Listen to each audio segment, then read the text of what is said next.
Hearty good evening, Sioux Falls, and to all those in attendance tonight. This is the Sioux Falls City Council meeting dated Monday, September 13th. I'd like to start off with roll call, please. Councilors Aguilar. Here. Anderson.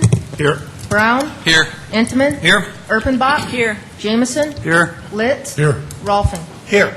Sioux Falls, all city councilors are here, and it's nice to have them here. We're going to start off with an invocation. We are so fortunate tonight to have Pastor Nate Lizarazo from First Lutheran Church.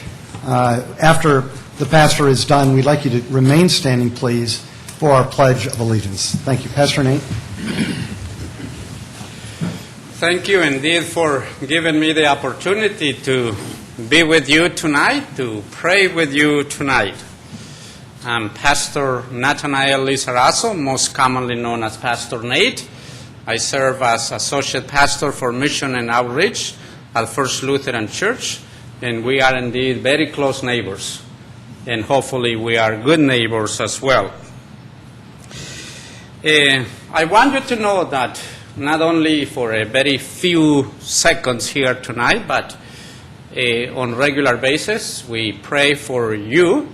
We realize that the place that we call home, this beautiful city of Sioux Falls, needs the leadership and needs the enthusiasm of people like you who make significant decisions for the well-being of all the people in this city.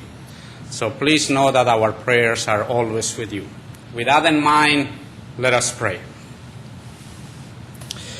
Merciful and loving God, we give you thanks for all those who serve the well-being of our city of Sioux Falls, including all those who provide counsel, leadership, and oversight to the affairs of this community, which we call our home. We pray for you to bless the ongoing work of our mayor and city council, so that all may be done in a true spirit of wisdom, kindness, justice, and common good. Enrich our lives, we pray, by ever-widening circles of cooperation and friendship. Save us from all arrogance and every evil course of action. And though we come from different cultures and nations, unite us in the bonds of peace and mutual understanding. Be with us at all times, O loving God. When times are prosperous, let our hearts be thankful. And in troubled times, let our trust in you remain uncompromised. We pray this in the name of the Father, Son, and Holy Spirit. Amen. Amen. I pledge allegiance to the flag of the United States of America and to the republic for which it stands, one nation, under God, indivisible, with liberty and justice for all. Is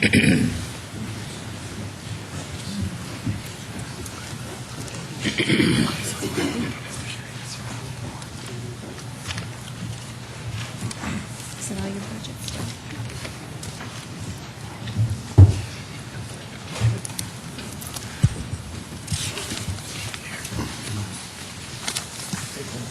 I'm going to start with the consent agenda. Can I have a motion to approve tonight's consent agenda, please? Move to approve, Jameson. Second, Anderson. It's been a motion by Councilor Jameson, seconded by Councilor Anderson, Jr. to approve tonight's consent agenda. Any discussion? If I could have a roll call vote, please. Councilors Entman. Yes. Erpenbach. Yes. Jameson. Yes. Litz. Yes. Rolfing. Yes. Aguilar. Yes. Anderson. Yes. Brown. Yes. Thank you. That is passed 8-0. Now I'd like to move to tonight's regular agenda. Could I have a motion to approve tonight's regular agenda? So moved, Aguilar. Second, Entman. It's been a motion by Councilor Aguilar, seconded by Councilor Entman to approve tonight's regular agenda. Is there any discussion before we proceed? Hearing none, if I could have a roll call vote, please. Councilors Intiman, Yes.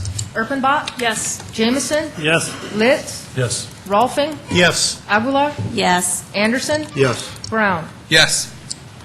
Thank you, City Council. That is passed 8-0. To the people of Sioux Falls, this is an opportunity for you to speak publicly to your city council. We do realize that there's a number of people in tonight's audience that want to speak to specific agenda items, and there are a number of agenda items, including, of course, the topic including the budget of Sioux Falls in this city government. If there is a topic that is not on tonight's agenda, this is an opportune time for you to come up and speak to the city council. If it is about tonight's agenda, we'd ask that you wait until that time comes. Sir, if you just state your name, please. Name is Mark Weber. I'm a Thanks, Mr. resident of Weber. Sioux Falls. One of your early Wisconsin Shop meetings, you encouraged me to write you an email, so I did, but not right away. It was several weeks later. I did write the email in the contact the mayor format on the internet. On June 9th, 2010, it is 3 months later, and I have not received a response. I went and contacted your office, I don't know if it's your previous or current secretary, about a month after I wrote it, and I asked where it had went, and it went to the finance department, and from the finance department, other than this letter of confirmation that says your requirement will be answered within 5 business days, it is now 3 months later, Mr. Mayor. Mr. Weber, thank you very much. The City of Sioux Falls, including the City Council, and yes, this Mayor, we do receive a number of items. I cannot personally answer every single one. I wish that I could. I just don't have the time to do that. So what I do is I do forward them on to the most appropriate department. In many cases, I don't know the answer. It doesn't mean that I don't eventually want to learn it, but I don't know all the answers now, so I do forward those on to the appropriate department. In this case, we did forward it on to the finance team. What I can do is follow up with that finance team to find out specifically what the question was and why they didn't respond, and I can do that first thing tomorrow. Okay, thank you. You bet, Mr. Wilbur. Thank you. Anybody else who would like to respond to either to me or yes, to the City Council? I will let the people of Sioux Falls know we do have a full house tonight, so I would imagine there will be plenty of discussion coming later on, and we respect that. With that in mind, let's move right on to the regular agenda items for tonight. And let's start with item number 12. A resolution authorizing the City of Sioux Falls to give to the City of Faith, Freeman, and Roberts County 3 police vehicles. Welcome, Mr. Chief Barthel. Good evening. Doug Barthel, Police Chief. This is a continuation of a program that we began several years ago where we have offered up to various law enforcement agencies across the state the ability to acquire some of our used police vehicles that we no longer have a need for. Generally, we keep our cars for over 100,000, which usually ends up being around that 3 to 4 year old range. Tonight before you, this resolution would authorize gifting 3 of those vehicles to the City of Faith, Freeman, and the Roberts County Sheriff's Department. 2 of the cars are 2004 models, and 1 is a 2006. They all have well over 100,000 miles on them. Certainly have outlived their usefulness for our department, but are something that some of these smaller agencies can use. Although I know we could probably sell them, make a few $1,000s each, we think it's a great way to return back to some of these communities and counties that come to our city and shop and spend their dollars here. Good way to return that favor to them. It's been very well received throughout the past few years. Chief Barthel, thank you very much. Is there anyone in the audience who'd like to speak to this item tonight? Hearing none, City Council, any questions, or would anybody like to make a motion? So moved, Litz. Second, Anderson. Councilor Litz has made a motion to approve this item, seconded by Councilor Anderson, Jr. Any further discussion in regards to this? Hearing none, if we could have a roll call vote, please. Councilors Intiman, Yes. Erpenbach. Yes. Jameson. Yes. Litz. Yes. Rolfing. Yes. Aguilar. Yes. Anderson. Yes. Brown. Yes. Thank you, City Council. That is passed 8-0. Item number 13. A resolution of intent to establish Sioux Falls Convention and Visitors Bureau Business Improvement District. Thank you. Councilor Ensman? Yeah, Mr. Mayor, I'd like to speak to this issue if I might. Several years ago, Mayor Munson and Councilor Costello had recommended to the CVB, at the time I was serving on the CVB and I was chair of the CVB, but they recommended that we look into a bid and what that might be able to do for the CVB and tourism as far as raising dollars, a bid being a business improvement district. We started working on this very heavily prior to my being elected, actually. It was right after the first of the year. And we started working on this very much in earnest, along with the CVB, Terry Ellis Schmidt, myself, Doug Hayek, and several other people were involved with this and getting out and promoting this.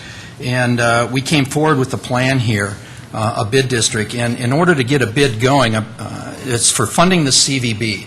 And in order to get this bid going, a petition has to be filed with the majority of the hotel owners on there. We went out personally to almost all of the ownership groups in the city of Sioux Falls, 3 of us did, explaining the petition, what wanted to be accomplished with this petition as far as funding of the CVB. We had 74% of the hotel ownership groups sign on to the petition, asking that a bid be considered for the funding of the CVB. I think what was key here is that it was the ownership groups that were involved in this discussion. A couple of things are of interest. It pertains to hotels of over 40 rooms would fall underneath the bid, which is a collection of $2 a night in a stay tax. The extended stay hotels, those hotels whose mission is like if you stay over 28 days, okay? By state law, those hotels, the sales tax that they collect is refunded to them, okay, to the people that are staying there over the 28 days. Also, the bid tax would be refunded to them. We like to refer to this as a user fee, but the state recognizes it as a tax. It's a line item that will appear on most of the bills. A number of cities in the state of South Dakota already have such a program. Rapid City is the primary one that comes to mind, but also Spearfish, I believe, Deadwood, Aberdeen, Watertown, and a number of other cities are actually considering a bid right now and probably will be passing it in a very short period of time. What's key about this, in a way, it takes the politics out of the budget of the CVB, in that it's funded by people staying in the hotels. And we've all heard over the years that if people are going to use our public facilities, those that are paying are the ones that should be paying. Well, in this case, that's exactly what's going to be happening. The people that are staying the night stay in Sioux Falls will be paying the $2 bid tax. The funding of the CVB comes from several sources.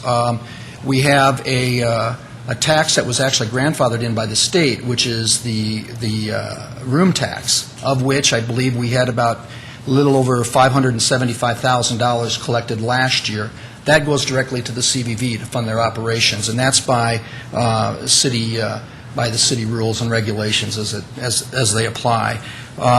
Also out of there, for the downtown, for the visitor center at Falls Park, the CVB is under contract with the Parks Department, and they pay the CVB, I think originally budgeted was about $110,000 from the Parks Department goes to the CVB. That was in the 2010 budget.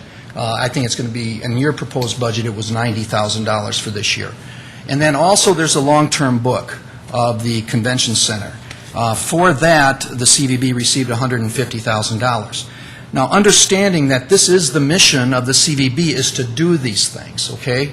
We are hopeful, and our performance that we put together indicate that the dollars that we are going to receive will be more than the dollars that are offset by these other budget items that we receive. So with the bid, and if it is adopted, and if it does go into effect, January 1 is what we're hopeful of. Once we receive the bid, we are hopeful that within a very short period of time, we will be able to turn back about $510,000 in unobligated dollars to the city. So I think it benefits all of us. What we hope to be able to see is increased dollars coming on for the promotion of the city of Sioux Falls. Some things that the CVB comes up against is that it's getting exceptionally competitive out there in the tourism market today. And a lot of things are required.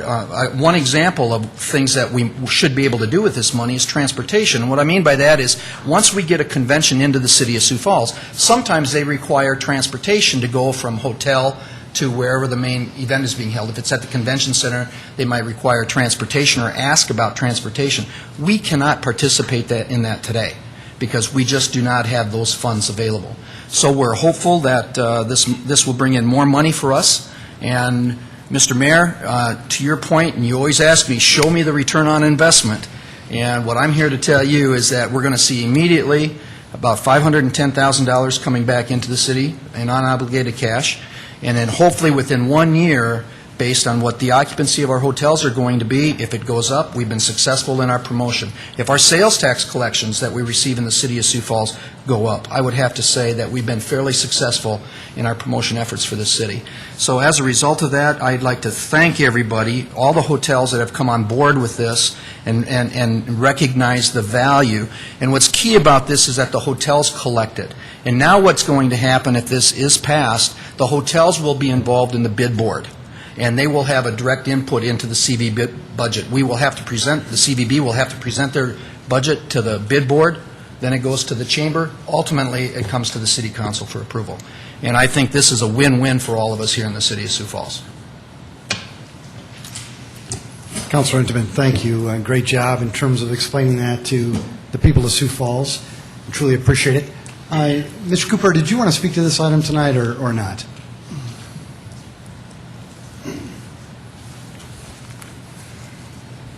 Since you asked, I will. Mike Cooper, representing City Planning and Building Services.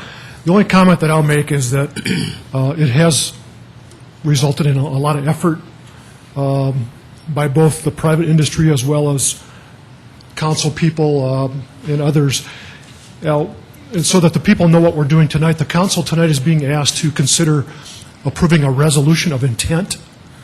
And if this passes tonight, then there'll be a notification that would be mailed out to all the potential impacted owners. And then in November, we're anticipating that the actual ordinance would come back to the city council for final consideration. So tonight is really the first step of moving this ahead. As Councilor Intiman said, the idea would be to get this passed so that it would begin implementation in January of 2011. Thank you. Mr. Cooper, thank you very much. Great job. Is there anyone in the audience tonight who'd like to speak in regards to this item? What we'd like you to do is, if there's anyone opposed to what Mr. Cooper and Councilor Intiman talked about tonight, we'd like you to come up first. Anyone who's opposed to this particular item. In that case, is there anyone in favor who'd like to speak to this item tonight? You're sure more than welcome to come up. Very good. Well, thank you very much. Is there anyone on the City Council who'd like to make a motion tonight? So moved. Move to approve. Let's.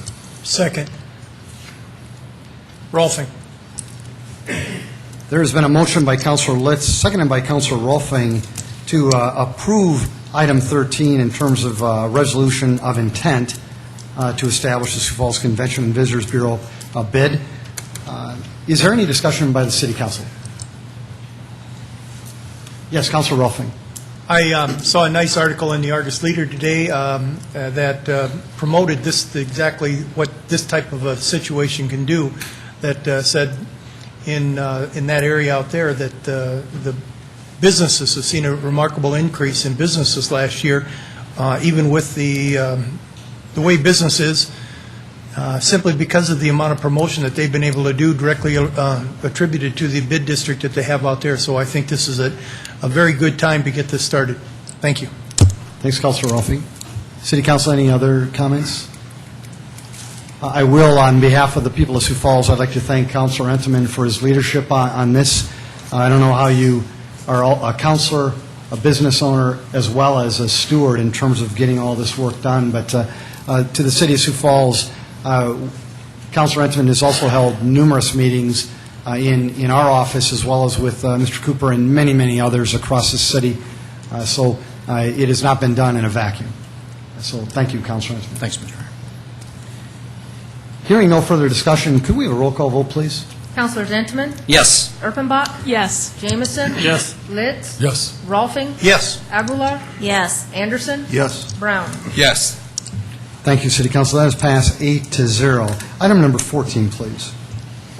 A resolution adopting the budget for the fiscal year ending December 31st, 2011, and the 2011-2015 capital program. Thank you. Mr. Rohnhorst? Gene Rohnhorst, Director of Finance for the City of Sioux Falls. This is the night to adopt the budget for 2011 and also the CIP program that takes 2011 through 2015, I believe it is. This has been talked about at length, so I don't think there's much that I can add to the discussions up at this point, unless there's some questions. Yes, Councilor Litz. Mr. Mayor, I'd like it noted that I'm ready for this evening. And I'd also like it noted that this is a Vietnam-era football helmet, and it seems like we've been talking about this event center that's coming up ever since the end of that war. That's a great way to start the meeting there, Councilor Litz. Thank you. Any other department heads? Mr. Cotter, would you like to come forward?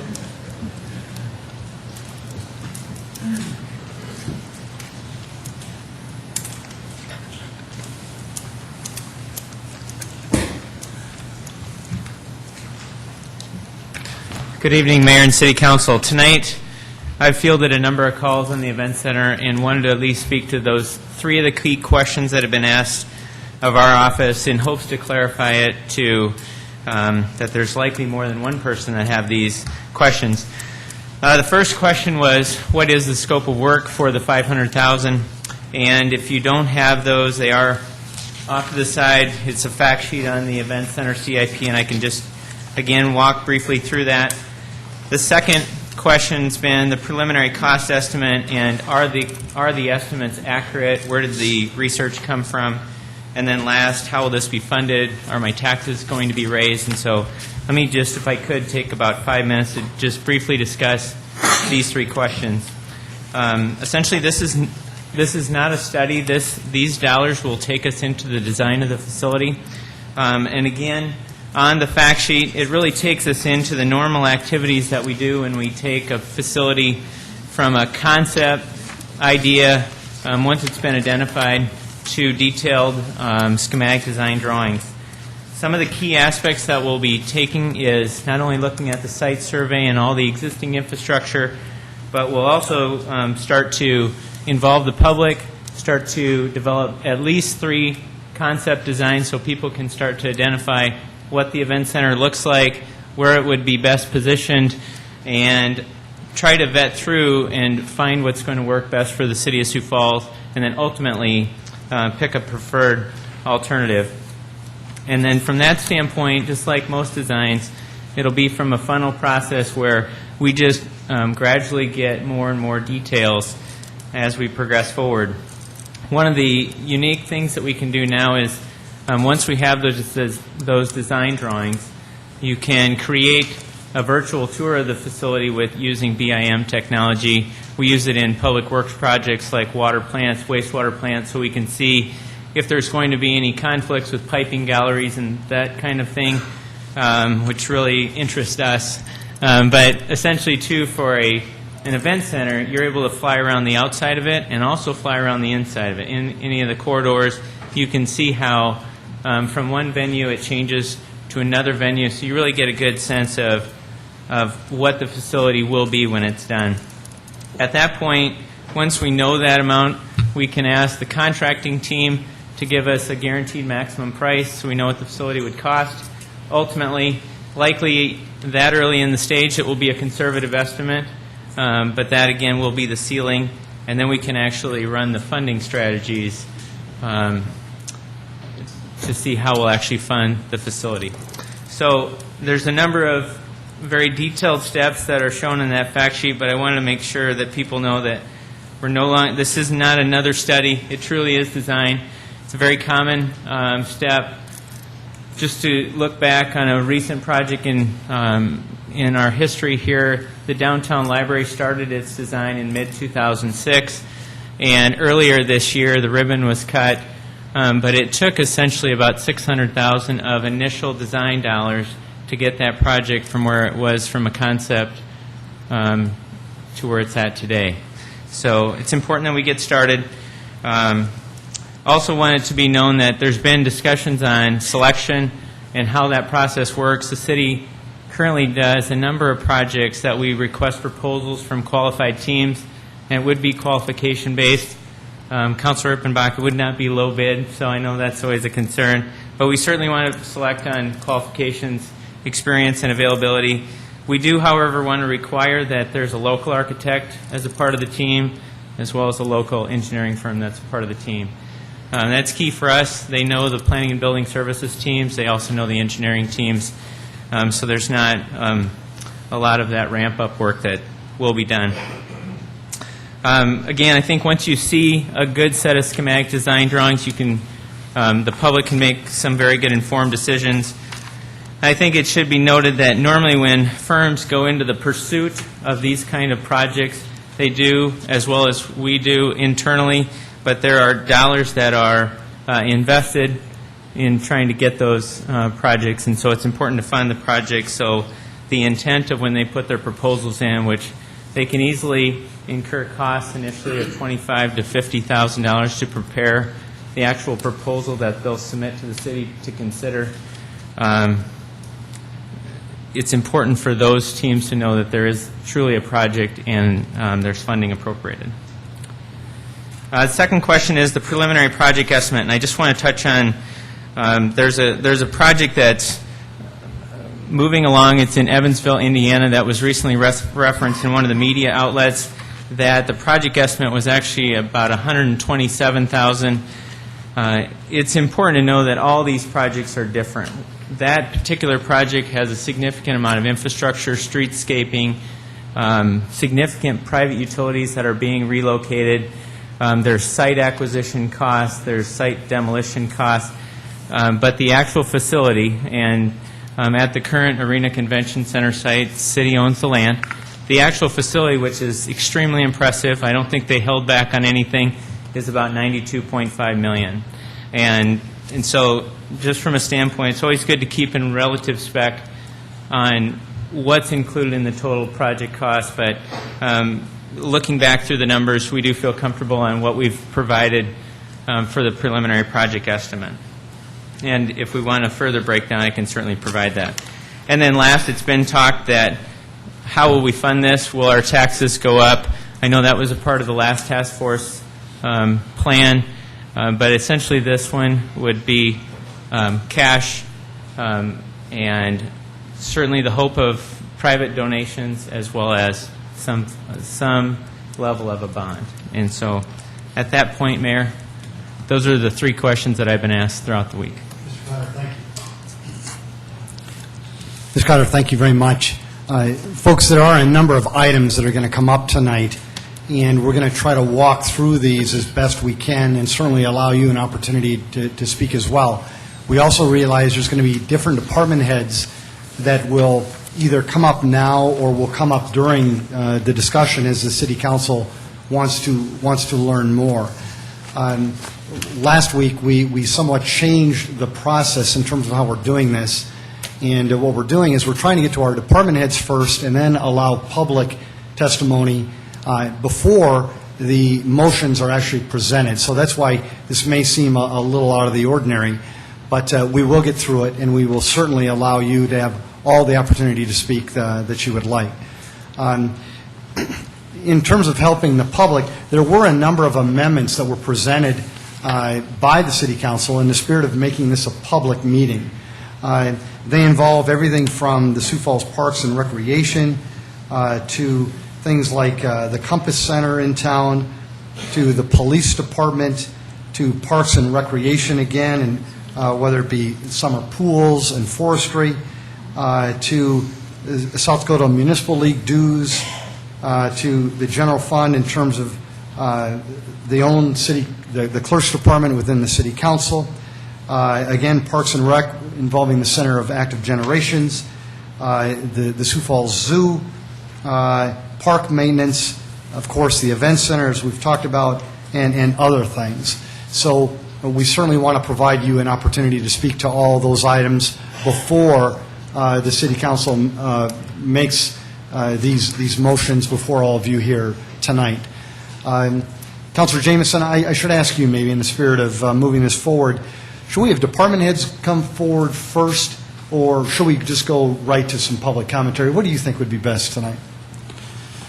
I would think we'd just go right to the public, because I think the council has heard from all the department heads, and if we need more information, we could just ask them to come forward. Very good. Thank you very much, Councilor Jameson. I appreciate it. In the spirit of allowing the public an opportunity to speak to any of these items involving your Sioux Falls city budget, we'd like you to come forward. If possible, if you could hold those comments to 5 minutes, we would certainly appreciate that. As you come up, please just state your name.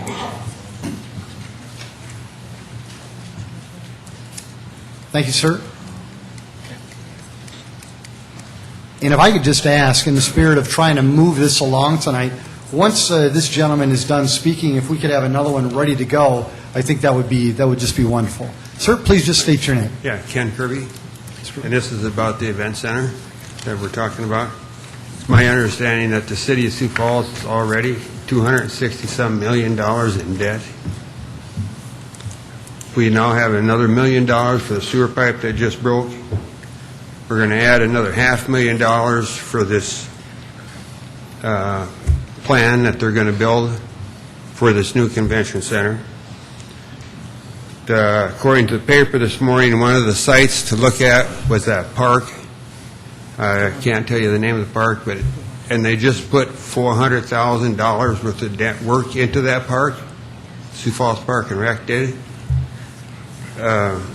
We've had a study in the last year and a half from a firm out of Minneapolis that said it was not feasible. Sioux Falls and the surrounding area cannot support a 15,000-seat event center. I don't know, and also we know that Sanford is going to build a basketball court out by the airport, which is going to blow a big hole into this event center. And the CEO from Sanford has already been to New York talking to the NBA. Now, that was in the Argus Leader. So I don't know how we can even come close to justifying this.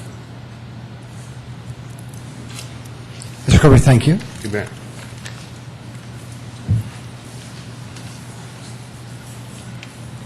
Sir, if you could just state your name, please. Janaka Jada. I'm having a challenge about this event center myself, as far as I'm believing about the taxes and where the location is when public persons, if they want to fix up their houses, their historical houses, you can't even fix up your historical house with agreement from the people downtown at the engineering department. But we want to spend this kind of money, but we can't deal with the people. I want to know and ask the city council, how come all these historical houses that had cisterns only had 3 different properties to be used, copper, tin, and slate, but they want you to go with the wood shingles or whatever? Can y'all help me out with that? And please, I don't, like I said, like the man said, we can't right now, at this particular time, really afford a Sioux Falls event center. It's not going to work for the public. Thank you, sir. Thank you. Sir, if you just state your name, please. Good evening, Mayor and City Council. I'm I.L. Weiderman.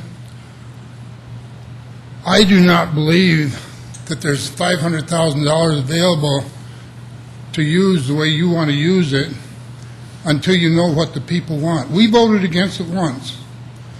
You keep saying everybody's for it. I met one person in the last month that said they might vote for it. And I talked to a lot of people about this.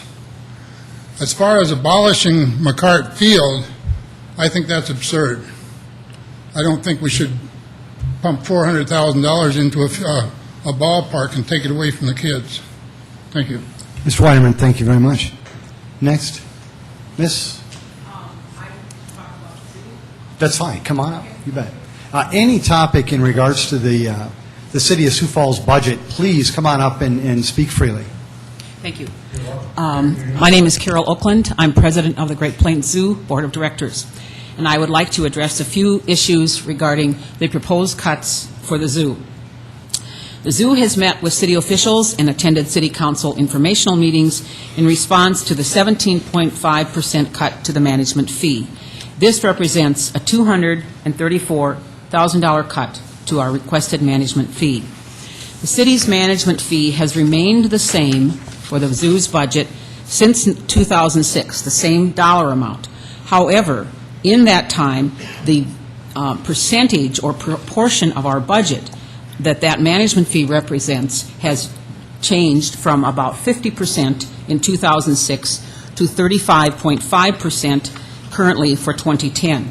The city's management fee, thus, has remained flat since 2006 in dollar amount, but decreased in percentage of our total budget. We have increased our budget in that time, necessarily so, by increasing attendance, membership, and other earned income, such as rides, retail, and concessions, as well as dramatically increasing our contributed income. However, we need the city's partnership in maintaining the buildings and grounds. We have increased attendance from 137,000 people in 2005 to 235,000 in each of the last couple of years. In addition, we have doubled the number of member households to about 5,000. We have dramatically increased our fundraising revenue both for capital projects as well as operating cash. And we have also made significant improvements to the zoo's physical plant, and all of those assets thus become the city's by these additions: Hy-Vee Face-to-Face Farm, Stanford Partnership and Zoo TV, Asian Cats, and most recently, Rare Rhinos of Africa. A serious cut, such as is proposed to our management fee, will create significant problems and impediments to maintaining a high-quality zoo. We will not be able to operate at the scope and quality we have in the past. The cuts will be made in labor and programming. Cuts in personnel and programming thus diminish our capacity to drive earned and fundraised income. Unlike a park that can be left with long grass or no flowers, when services are decreased at the zoo, this leads to a decrease in fee-generating services and attendance. It's important to note that half of our visitors come from outside the Sioux Falls area. We track admissions via zip code, and of course that brings money into our community. The CVB estimates that our economic impact is $20 million a year. And if I could quote Terry Ellis Schmidt, she says, "The zoo is a quiver in her arrow." How do I say this? An arrow in her quiver. There we go. When she goes after conventions and visitors from the outside. We will also, with the proposed cuts, need to trim our maintenance and repair budget, and that, of course, is one of our largest line items. The zoo maintains 20 city buildings out of our operating budget. Our philosophy currently is to keep up facilities and stay ahead of needed fixes, and thus we will not be able to do that in the future. Deferred maintenance often, as we all know, becomes a greater cost at a later date. We understand the need for cuts. We need to ensure, however, that the zoo does not slide back down the hill to where it was 5, 6, or 7 or 8 years ago. I have been on the board since 2002, and when I was first on the Zoo Board of Directors, we had a lot of problems. The zoo was in disrepair, in part due to inadequate funding. The City Council and administration at that time made it clear to the Zoo Board of Directors that the direction agreed upon for the zoo was to keep it in good repair, restore it to a good repute, and that the city would support the changes for those two things to happen. A cut in the management fee now will decrease how much we do and how well we do it. It will jeopardize the zoo's health as we do it. I would submit to you the zoo is a different animal, and the pun is intended. We must remember that our zoo is not just grass or flowers that can be left. It is not just land and buildings to be maintained. The zoo is a vibrant, living organization with animals that must be cared for by professional zookeepers in appropriate manner. They must be cared for the important mission of teaching, engaging, education, conservation, and adding to our community's quality of life. Thank you. Thank you, Ms. Oakland. Next. Sir.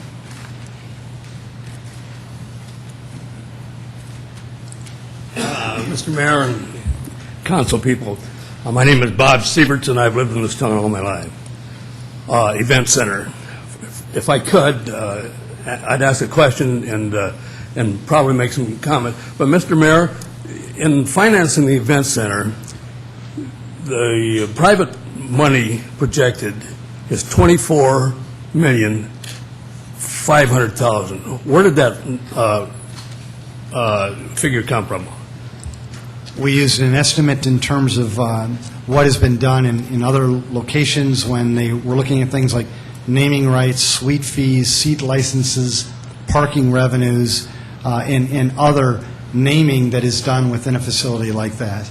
For example, if you go to the University of Minnesota, their brand-new football stadium, okay? As you walk into their facility, it lists all of the donors, and their donations everywhere from X amount of millions all the way down to 1,000. So in the spirit of the first work that was done on this, when you look at potentially $100 million project, you look at, okay, what is the approximate naming rights, for example, that you would get to that. There have been estimates anywhere from 15 to 30 to 35%. I see. If I could make a suggestion, it seems to me that one of the first things to be decided is that with a little more precision, how much money, private money, is there out there,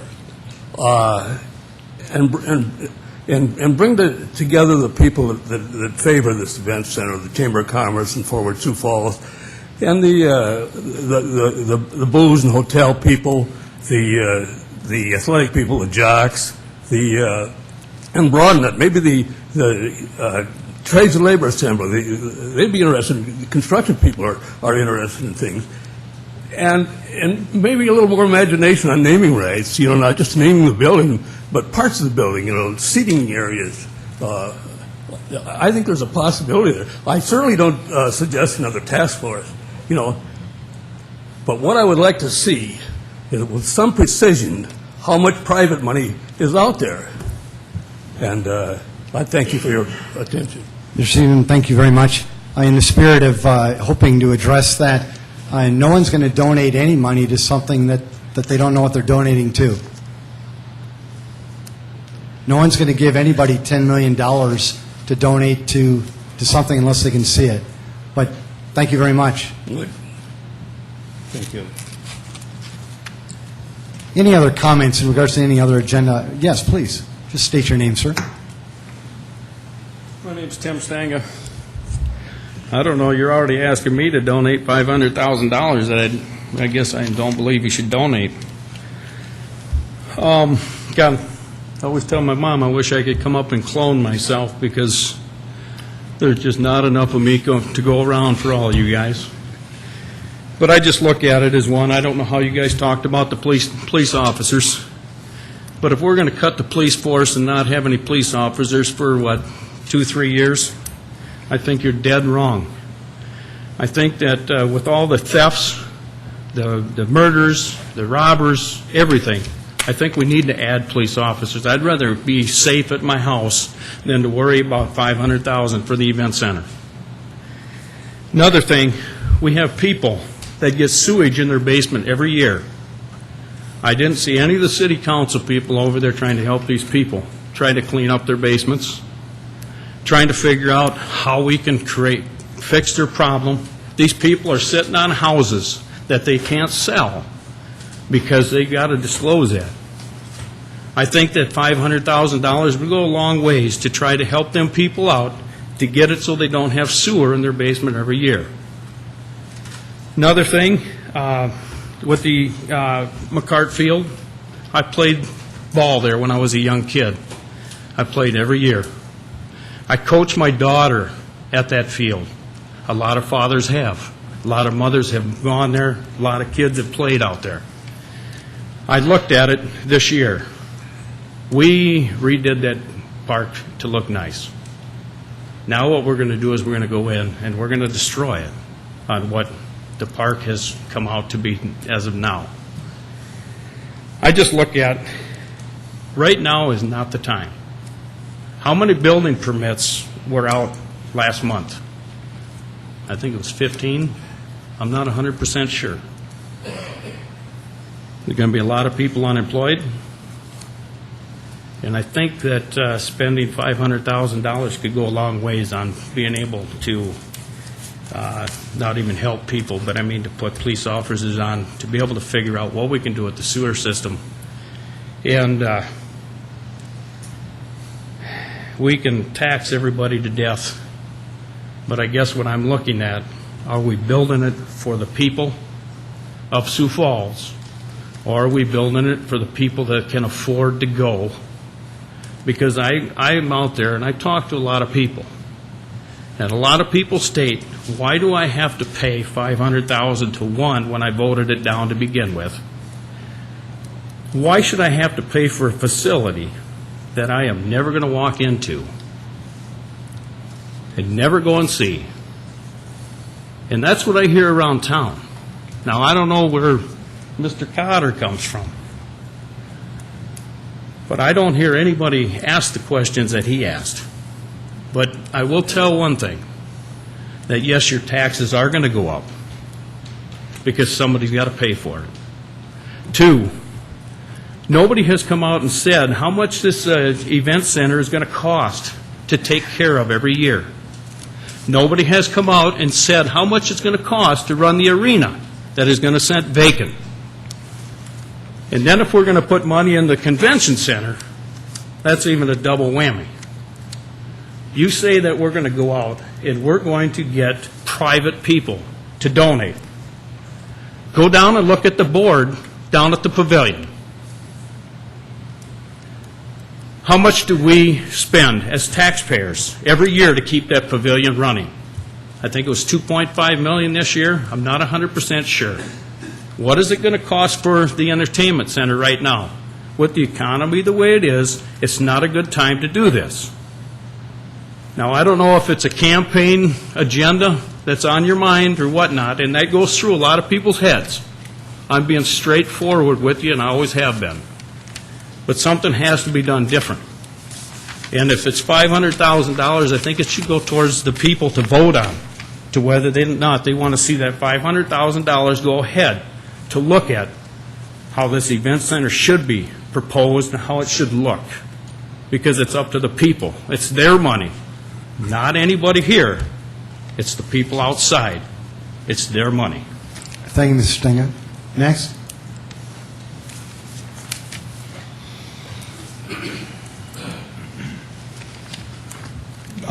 Tom Kelly. I'd like to express a little bit different point of view. I've had the good fortune in my career to watch many communities around the Midwest and be a part of the design and the development and a specialty contractor for many event centers of the type around the country, some of them including both the Twins and the Gopher Stadium the last 2 years. Even go way back, the Target Center in '86 or in '88, even the Minneapolis Convention Center. And there's a great example of a success story. I know that Sioux Falls is not Minneapolis, but we have to start thinking a little bit bigger. Minneapolis took an undertaking up there when they built their first one. It was about that convention center downtown. It was about $110 million convention center. And they put in a ½ bed and booze raised it for the amount of period of time it would take to pay for that center. And, of course, they had a big political thing for 3 years about that. This was back in the mid-'80s. And things weren't that great in the early mid-'80s either up there. Economy wasn't that great. But they did that, and they estimated it would take 5 or 6 years to take care of that debt. Well, they actually got rid of that debt in 4. And so in 2000, they decided to double that facility, or actually increase it about 70%. They did that in 2000, and they retired that debt with a half a penny in a very short order. So there is a lot of ways to do it, and it can be done, and I think we've talked about it long enough, and I commend the current administration for taking a bold stance and say, let's go, because it is time, it's overtime. And I think, not to start argument, but it is the right time. Construction prices are very low. A lot of construction projects are going for about 2000 prices right now, 2001 prices right now. There's still some more pressure out there, downward pressure on material prices. This is a wonderful time. It's a shot in the arm. Construction is currently in the Midwest and around the area at 17% unemployment. What a wonderful thing. Put a bunch of people to work. All boats rise in a high tide. We say, how will we're going to pay more taxes, we're going to do more things. Well, you know what? It'll bring more revenue in. It'll pay more taxes by the events that we have there. We'll be able to fund our police better, be able to fund everything better. It is a win-win situation. And one other comment, one of the most important things I've seen, like I said, all the way, we've been involved in ones all the way to St. Louis and Chicago. So I've been in probably 15 to 20 sports facilities and event centers, been directly involved since the very early on, because many of these teams that you select and you'll get for a design, they engage a lot of specialty contractors and stuff very early on to help with their budgeting and stuff. So I've seen it go. And I can say one thing, many of them do really well, most of them do really well, not all of them. And the key to their success is how you go about the selection and selecting the right team. That is hugely important, and there are some teams out there that, it's all about the design. You can swing this thing $20 million one way or another by a good quality design or a poor quality design. So I would really be scientific and spend some good time on that selection process. And I don't know, Mark explained it very well, the process here. I don't know who is on that selection process, but if you did ever want anybody from the private sector to be involved or give some input, I would be happy to do that. I've got some experience in the area. But that is the single most important thing. If you do move forward, which I'm jumping the gun, I'm hoping you're moving forward, but make sure that you do a good job with that selection. Thank you. Mr. Kelly, thank you. Next.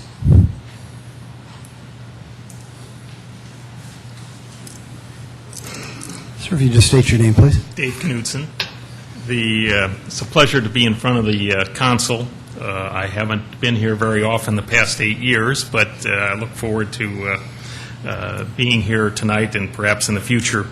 The issue of the event center, as Councilor Litz indicated, is not a new one, and particularly in the last 4 years, we've seen a lot of activity from the effort in the legislature, which I was a co-sponsor of, to have a permissive 1 cent sales tax, effort that certainly failed pretty decisively, and I don't think that's an idea whose time is just around the corner. So I think realistically we have to plan on the assumption we're not going to receive that kind of latitude from the state. We've had a couple of task forces, former Mayor Munson, the past city council, including the most recent council, have devoted a lot of time to dealing with these very hard issues, and the challenge on budgets I'm certainly familiar with, and you always have a number of good alternatives to spend money, and making the decisions is very hard, and I appreciate the willingness of the council to work through these problems. But I think the issue of an event center is a critical one for our city. I think we are, in fact, either going to be moving forward or backward. I really think if you are trying to tread water, you're actually drifting backward. So I think it's important that we move forward. There was the brief discussion on the business improvement district and the benefits that you've seen in Rapid City for that. I think what that tells us is when we invest in important ideas, we can, in fact, make progress. And I think the event center is clearly one of those ideas. And I think that we really now need to move past the task forces and what I would term soft kind of designs and cost estimates and so forth that they have. And it is critical now that we get some hard numbers, some hard estimates. We need to know some good information with regard, professional information regarding design, cost, development options. The question I think that you face tonight is essentially whether now is the time to spend $500,000 to get these hard facts and estimates. I think that answer is clearly yes. The mayor's preliminary financing plan talked about $24.5 million of private contributions, investments, donations, whatever you want to call it, into this project. I totally agree with the mayor's comment earlier tonight that you need to, if you're going to raise that kind of money, and that's a serious level of money to raise in Sioux Falls, you're going to need a very hard, polished design, cost estimates, and so forth. I think it's going to be very difficult to try and raise that kind of money in the business community if we say, well, it might be $100 million, it might be $120 million, who knows? I think we really do need to come with a very polished, hard set of facts and designs in order to make that ask successfully from the Sioux Falls business community. It is a question of chicken and the egg, and I really believe you need the hard design information first before you're going to be able to go out and successfully get the kind of commitments you're asking for when you're looking for $24.5 million from the business community.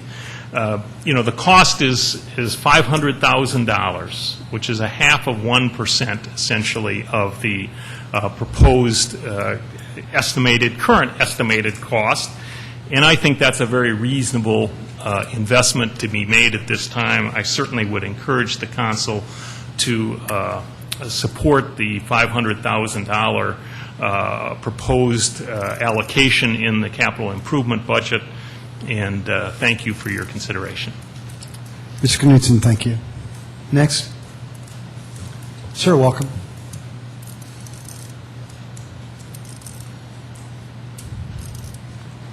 Good evening.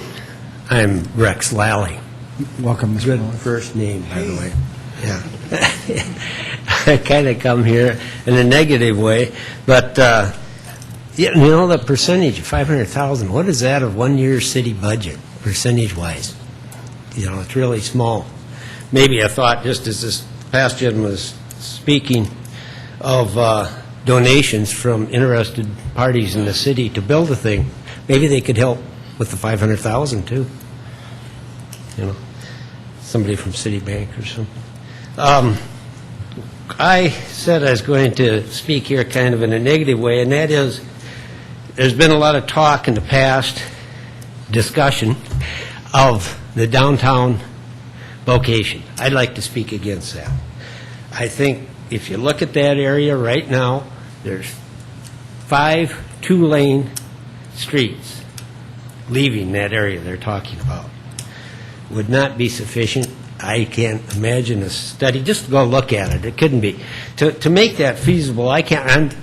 One thing that comes to mind is when they detonated the Leaning Tower of Zip. You remember that? You go down. It took a long time to get away from that.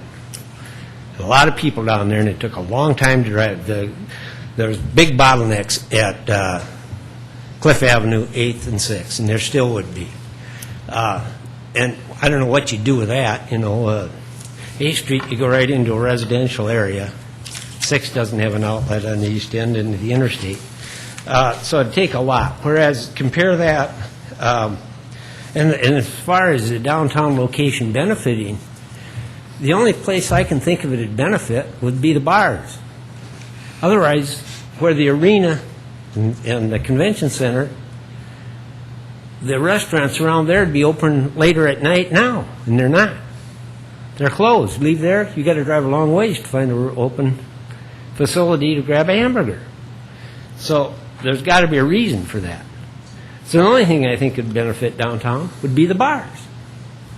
And they seem to be doing okay now.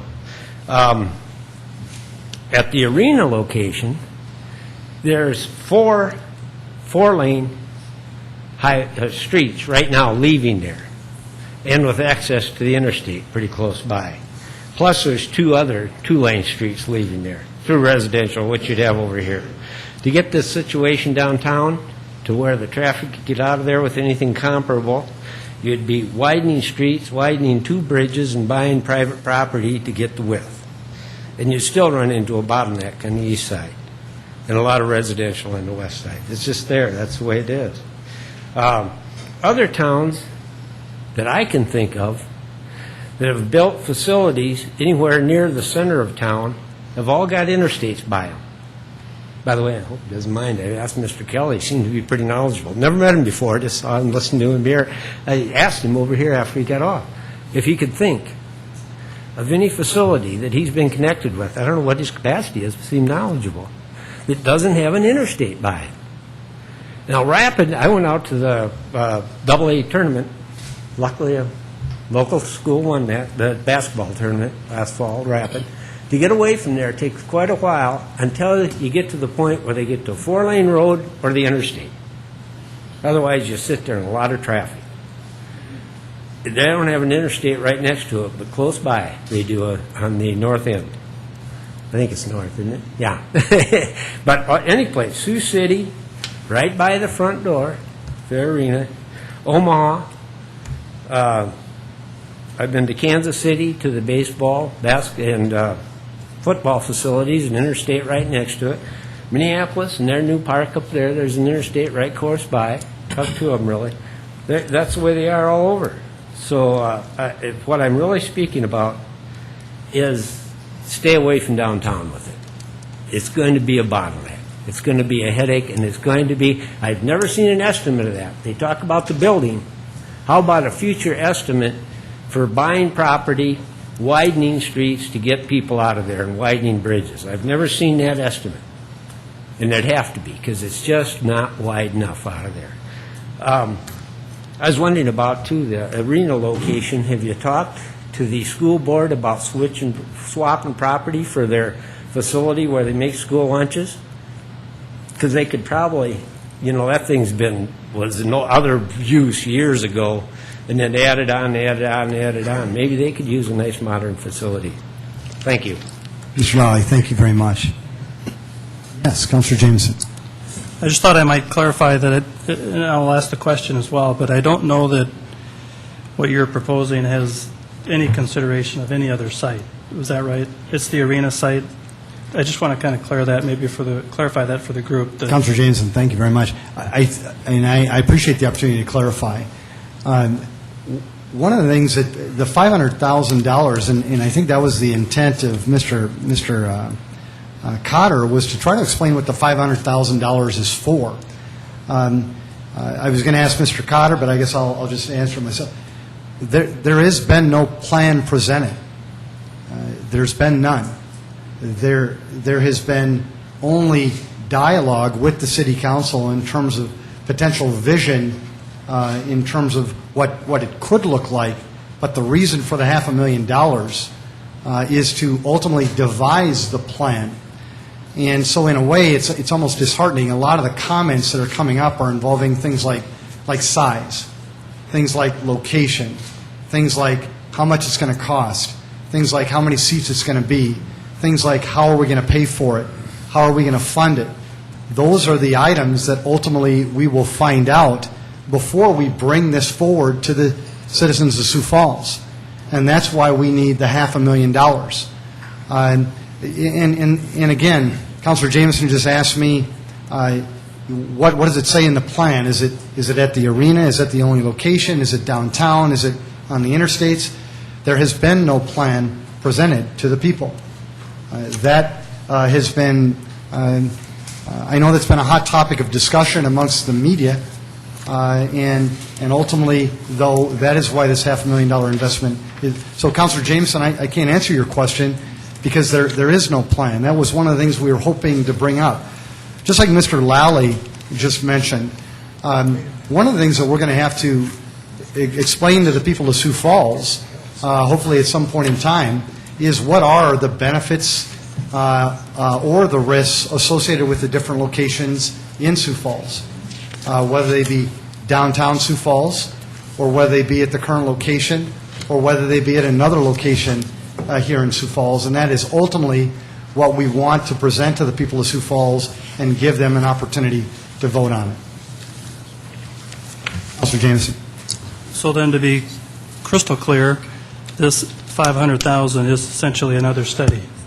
You will analyze all the best options. You will determine where the best economic impact will occur and bring those proposals and those ideas to the public for them to consider, and maybe even back to this body to accept or decline that recommendation. Is that how I understand it? I don't think we can be more clear, Councilor Jameson, than what Mr. Cotter has presented now for the third time to you and to the rest of the City Council and to the good people of Sioux Falls. Actually, it's only been 2 times to the people of Sioux Falls. And to be very, very clear, and I apologize, but it does, I guess we have to repeat it. Number one, we're going to conduct a site survey and review the existing infrastructure or the infrastructure, whether it be traffic patterns, whatever it would be, soil borings, whatever that would be. Conduct geotechnical investigations, analyze the strengths of each location, develop the 3 concept designs, as Mr. Kelly so eloquently talked about in terms of the critical importance of that. Develop a parking plan, conduct public meetings for public review and comment. Again, there's no plan. We want to at least present something in the spirit of learning how the diagram looks, whether the location is sound, things like that. And then, of course, select the preferred alternative schematic design drawings, develop that digital building. That was the thing that Mark talked about in terms of you can review the outside, the inside, whether it looks like whether it's for hockey, for basketball, for rodeo, for concert. That'll all be done, again, in the spirit not only for the people of Sioux Falls, but also to entice potential donors to the facility.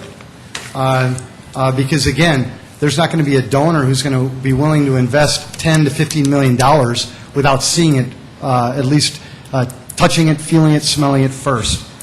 And then request a guaranteed maximum price. We don't know the price. The amount that's been thrown around, the $100 million, is truly just a pure estimate. We need to actually have a maximum. We're going to hope to get a guaranteed maximum price so that we can go to the people of Sioux Falls and help them understand. Develop the final design and construction schedule. Tour similar facilities. Develop a financial pro forma. Again, and funding strategies. Again, we can talk all day about how we're going to fund it. We had Mr. Stenga, who's very concerned about the funding, as am I, as is the City Council. That is one of the things that we're also going to learn by investing this time and, yes, this money into this. An economic impact analysis. I mean, we've been throwing numbers around for years about how much money this would generate for the people of Sioux Falls, how many jobs it would create, how much sales tax it would generate. It's time to actually put some real meat on the bone versus just trying to guesstimate that. And then last but not least, conduct a community vote. This isn't going to be my decision. It's not going to be the City Council's decision. It will ultimately be the people of Sioux Falls' decision. So again, I apologize, Councilor Jameson, but in the spirit of being as clear as possible, I think that Mr. Cotter is thoroughly reviewed what the $500,000 is for and more. So if I could, just on the soil borings, Mark, that you'll do, where are you going to pick those spots? So downtown, down around 41st Street, my backyard? Just real, Mr. Stenga, you have an opportunity, along with the rest of the people here tonight, to be fair, to be cordial, to be professional, and to be courteous.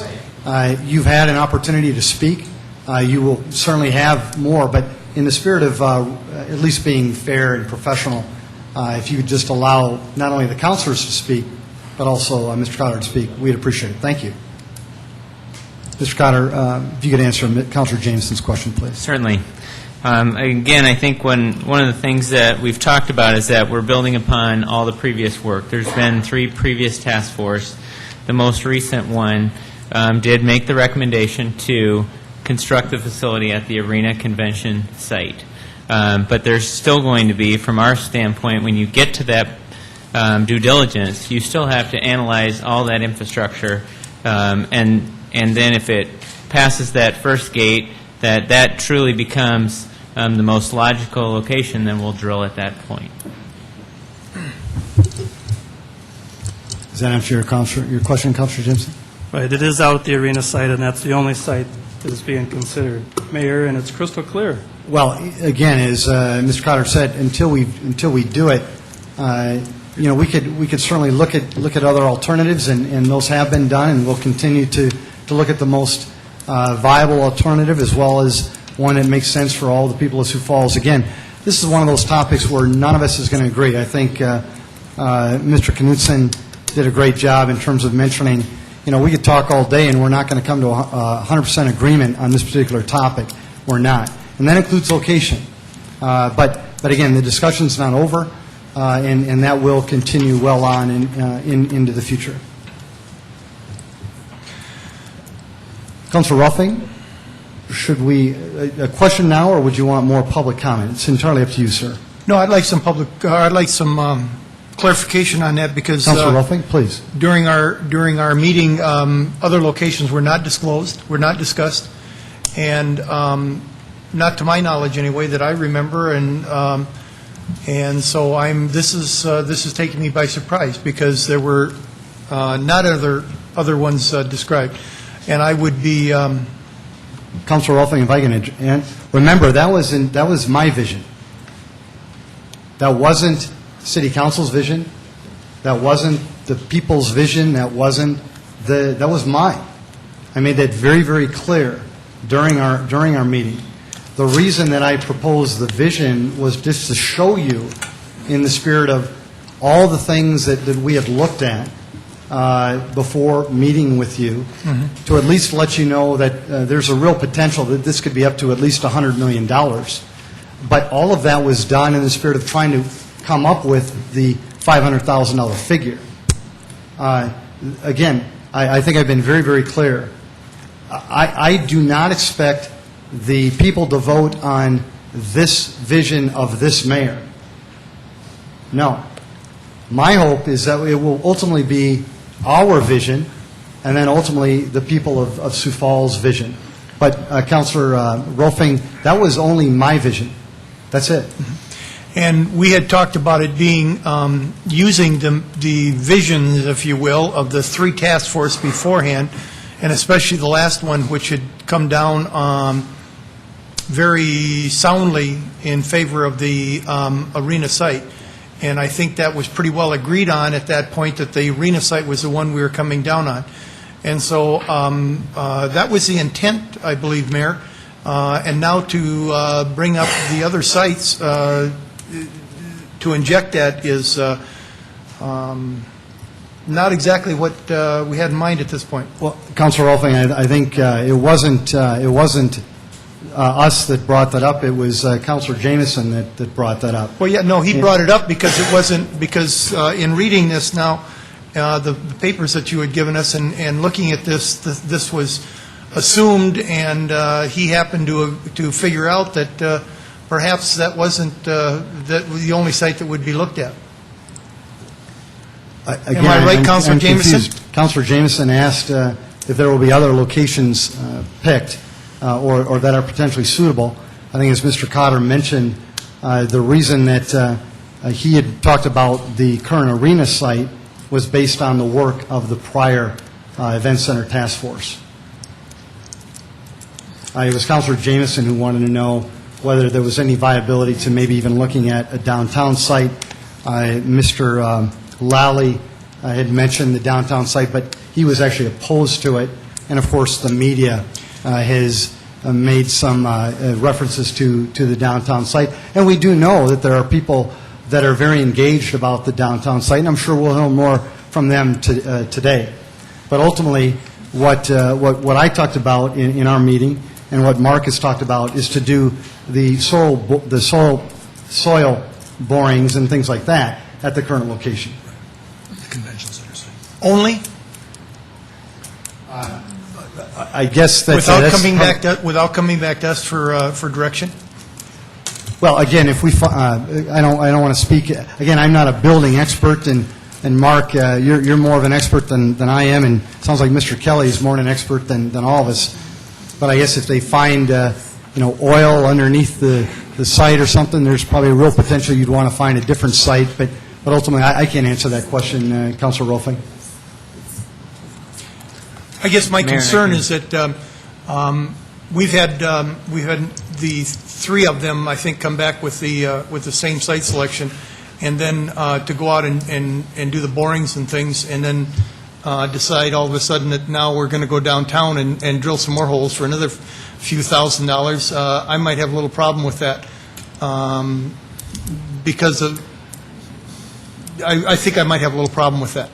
And so I guess I would like to see if something does happen along that way, that if there is some leaning toward moving downtown after all this and the borings and whatever say that we're going to be okay out at the arena site, I think maybe we need to come down to this board or this group and give us some very good reasons why we're going to spend the money downtown then. Councilor Rolfing, that's a great suggestion. And it actually, with your, maybe a good segue in terms of how we communicate with the City Council as this moves forward. I think, Councilor Rolfing, you're right on the money. Ms. Crowder, would you mind explaining to the City Council what your plans are in terms of helping the City Council as well as the people of Sioux Falls know exactly what's going to happen month by month as you potentially do this, if it's approved by the City Council? Certainly. One of our proposals would be is just like key council committee meetings, key council committees are updated at every informational meeting, that we would ask for a spot on an informational meeting of your choice at any point in the month, and it would be a standing update, and we can talk about the financials that have been spent through this schematic design process, as well as what the current activities were and what's expected. And so we do expect to do that on a month-to-month basis. And Ms. Carter, that can also include, issues or opportunities that we see. That's certainly right. And so if you found oil underneath there, you try to get to the City Council as fast as possible. That's right. And again, Mr. Rolfing, I think Councilor Rolfing, you're spot on. I mean, the communication is going to have to be solid.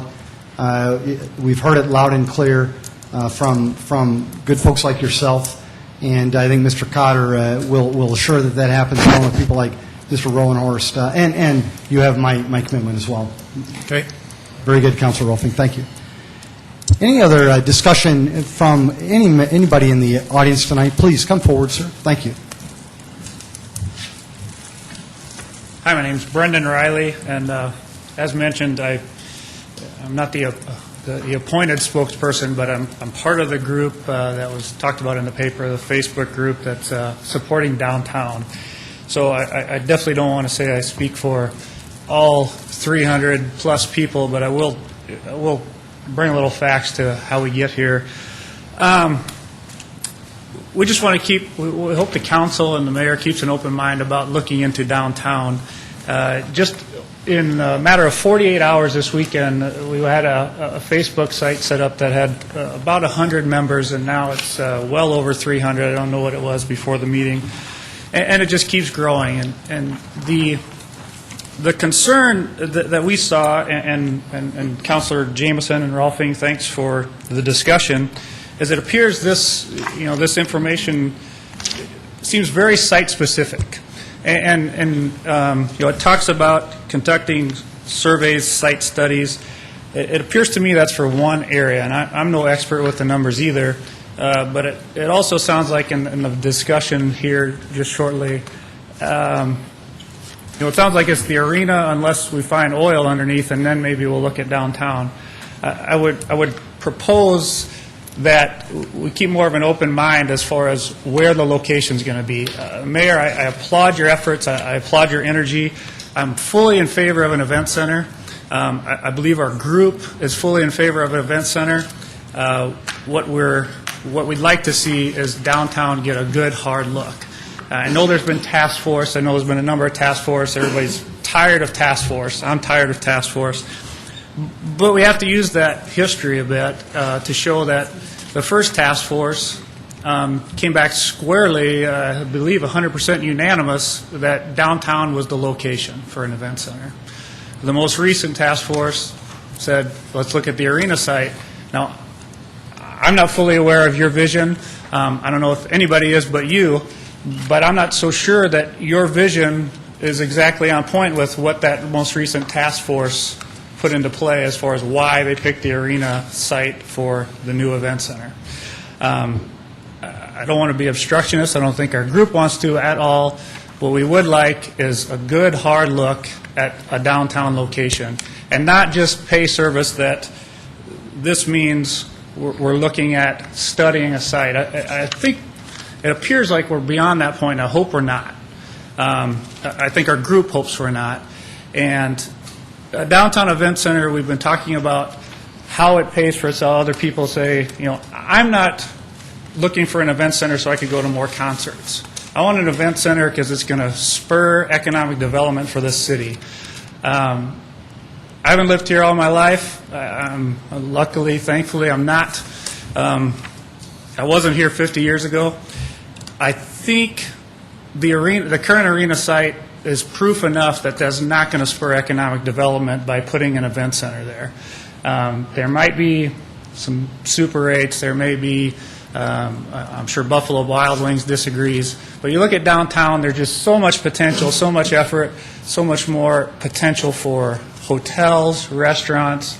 If anybody, I'll end with this because I don't want to go very much further, but if anybody had the good fortune of go to Downtown Live with the Big Head Todd concert, we keep talking about traffic. We keep talking about how difficult it is to get in and out of downtown. I don't want a quick, fast way to get out of downtown. 5,000 people showed up at Downtown Live. There was not one designated parking area that I was aware of, except maybe for the bands. And I heard nothing but great comments about how easy it was to get in there, how easy it was to get out of there. And not just to leave, but if you were there, you saw a whole flush of people walking downtown when it was done. People staying at hotels, people going to restaurants, people going to bars. People somehow found parking for 5,000 people at a place that wasn't even supposed to happen. I mean, it's an area that you're not supposed to have something like that. So I've said enough. I'm babbling on, but I just really hope that we keep an open mind. And Mayor, I do applaud your efforts. Keep downtown in mind. Mr. Riley, thank you, and you were not babbling in any way, shape, or form. Great job. Is there anyone else who'd like to speak to this, any item tonight? Yes, sir. Mr. Mayor, your proposal, at least at this point in time, includes reuse of McCark Field, and I would inform you, maybe you already know, that according to South Dakota state law, and this is an opinion that came from the city attorney's office over a year ago, and I've had it in my email directory through a previous city council person, that according to 9-38-34, any reuse of a public park requires a public vote. So what I'm telling you is that if your proposal includes, I don't know if it's in part or all of McCart Field, the citizens of Sioux Falls may not only be voting on whether the entire facility is worthwhile, but we also may have to have a vote on reuse of that park. Thank you very much, sir. Anybody else like to speak on any item involving the City of Sioux Falls budget?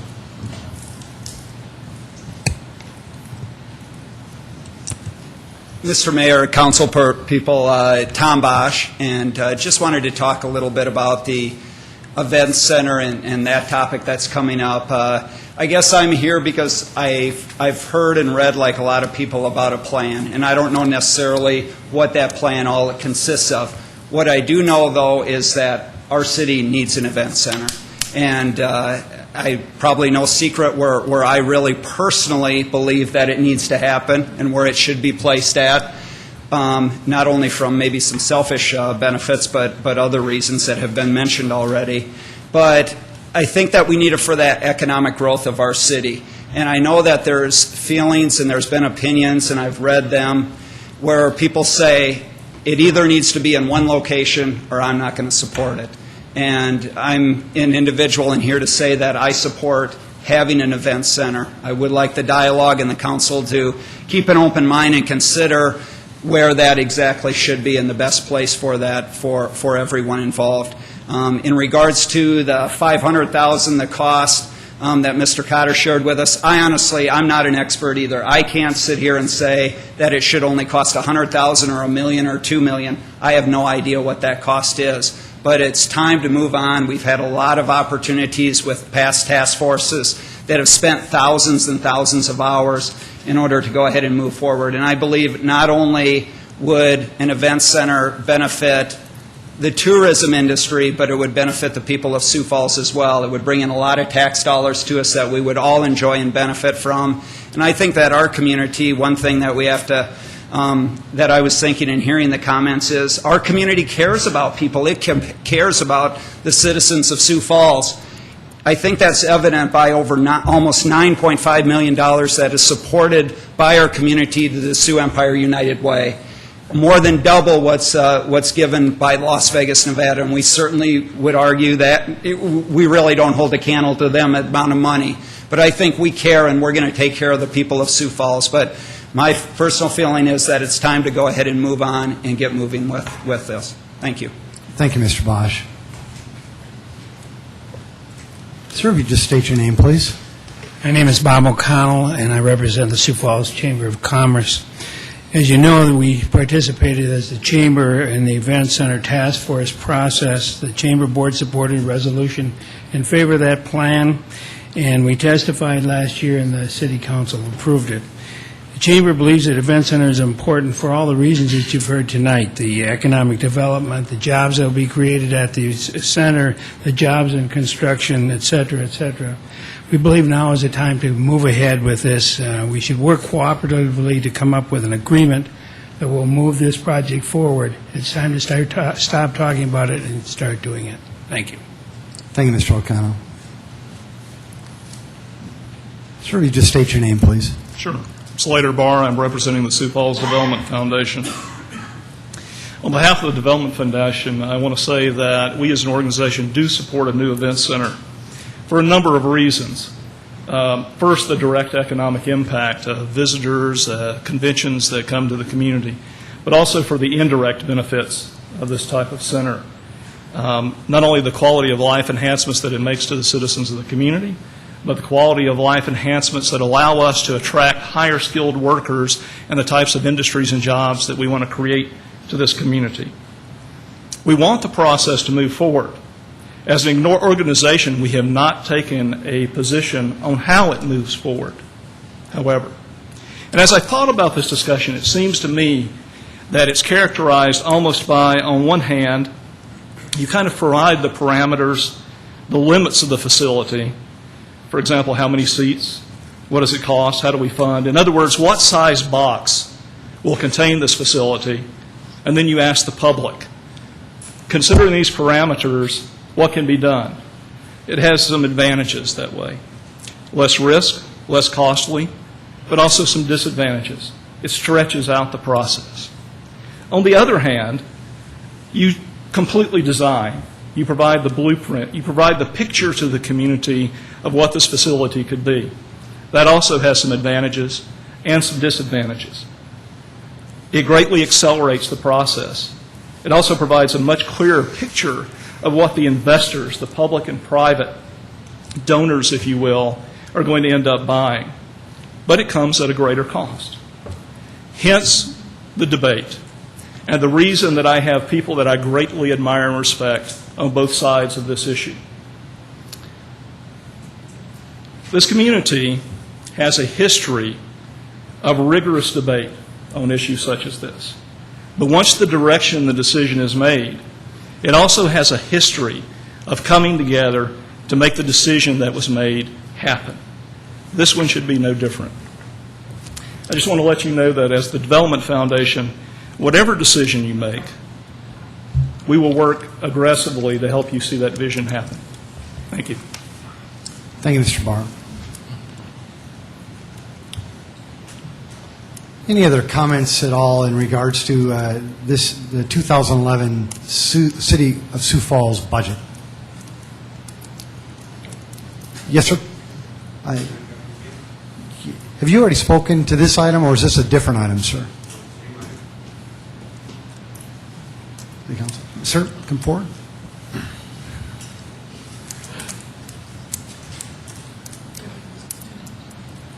I apologize here. No, that's fine. If you could just restate I'm Ken your name, Kirby. please. Okay, the only thing I want to know, or suggest, or however I want to do this nicely, right? Has anybody spoken to Sanford about their plans? Has anybody from the city talked to them about their plans? If Sioux Falls builds an event center, and if Sanford builds what they're proposing, who's going to get all the basketball players? Where's all them? You know, that's a huge part of the arena. I mean, you got your state A's, B's, you know, your pro or semi-pro, whatever. That's it. Has anybody here Yes. even talked to the city? Yes. Or Sanford, rather? Yes. And? It's a completely different use for the facility, sir. So the event center that you're building now is not going to have basketball? It's a multi-use venue. Agreed. That has been, what the Sanford Center is a different use. It's not meant to be an event center for things like rodeos and things like that. It's meant to be basketball, right? Well, I don't want to speak directly for the folks at Sanford. I don't think that's fair. Well, it showed it in the paper. but- It has 9 basketball courts. Yeah, it's meant as more as a training facility as well as a place for men and women to develop their skills. Okay. So there ain't going to be any competition then, right? And again, I don't want to speak directly for the folks at Sanford or for their vision.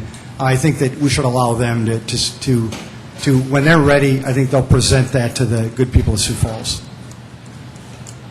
Okay. I just want to make that clear before we spend our $500,000. We don't want to be bucking heads. Thank you very much. Mr. Mayor.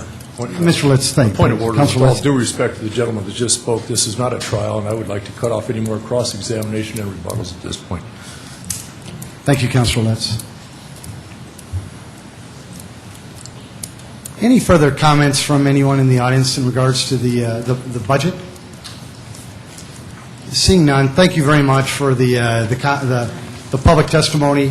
Very, very professional, very cordial. Truly appreciate it, and I know that the City Council appreciates it. We'll now move on to the item at hand. Are there any motions that anyone would like to present tonight?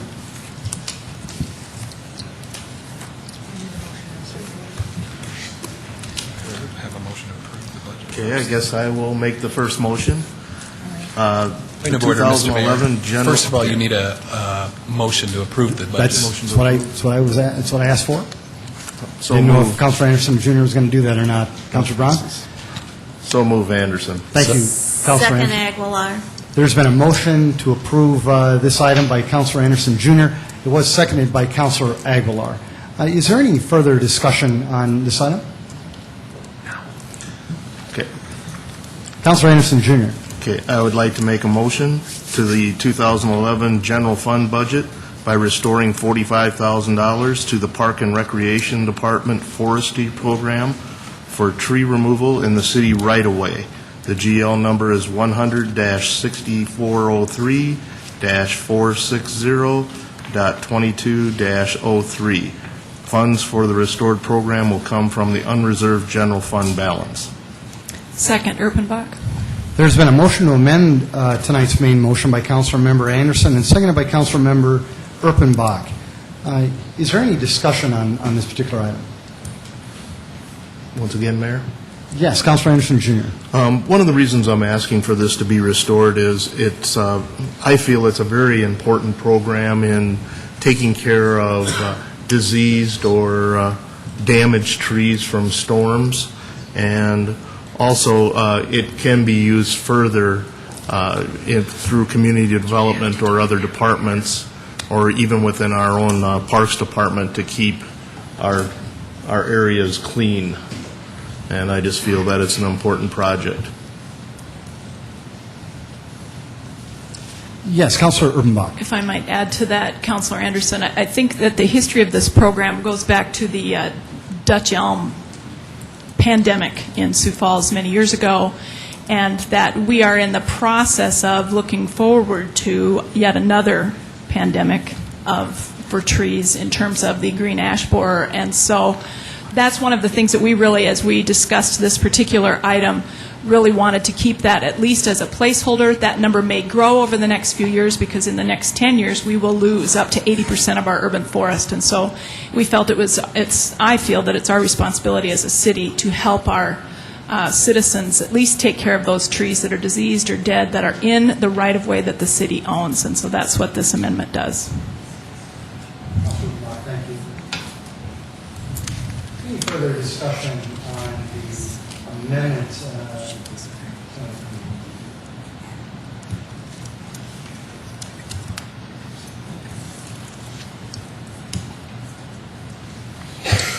Hearing none, if there has been a motion by Councilmember Anderson, seconded by Councilmember Urbanbach, to restore $45,000 to the Parks and Recreation Department forestry program for tree removal in the city's right-of-way. Could we have a roll call vote, please? Councilors Intiman? Yes. Urbanbach? Yes. Jameson? Yes. Litz? Yes. Rolfing? Yes. Aguilar? Yes. Anderson? Yes. Brown? Yes. Thank you, City Council. The amendment has passed 8-0. We now have an amended motion. Any other discussion tonight? Councilor Aguilar. I would move to amend the 2011 general fund budget by restoring $2,000 to the Police Department's program for rape and domestic abuse victims managed by the Compass Center. Funds for the restored program will come from the unreserved general fund balance. Second, Rolfing. There has been a motion by Councilor Aguilar, seconded by Councilor Rolfing, to add another amendment to this amended motion. Is there any discussion in regards to this item? Councilor Aguilar.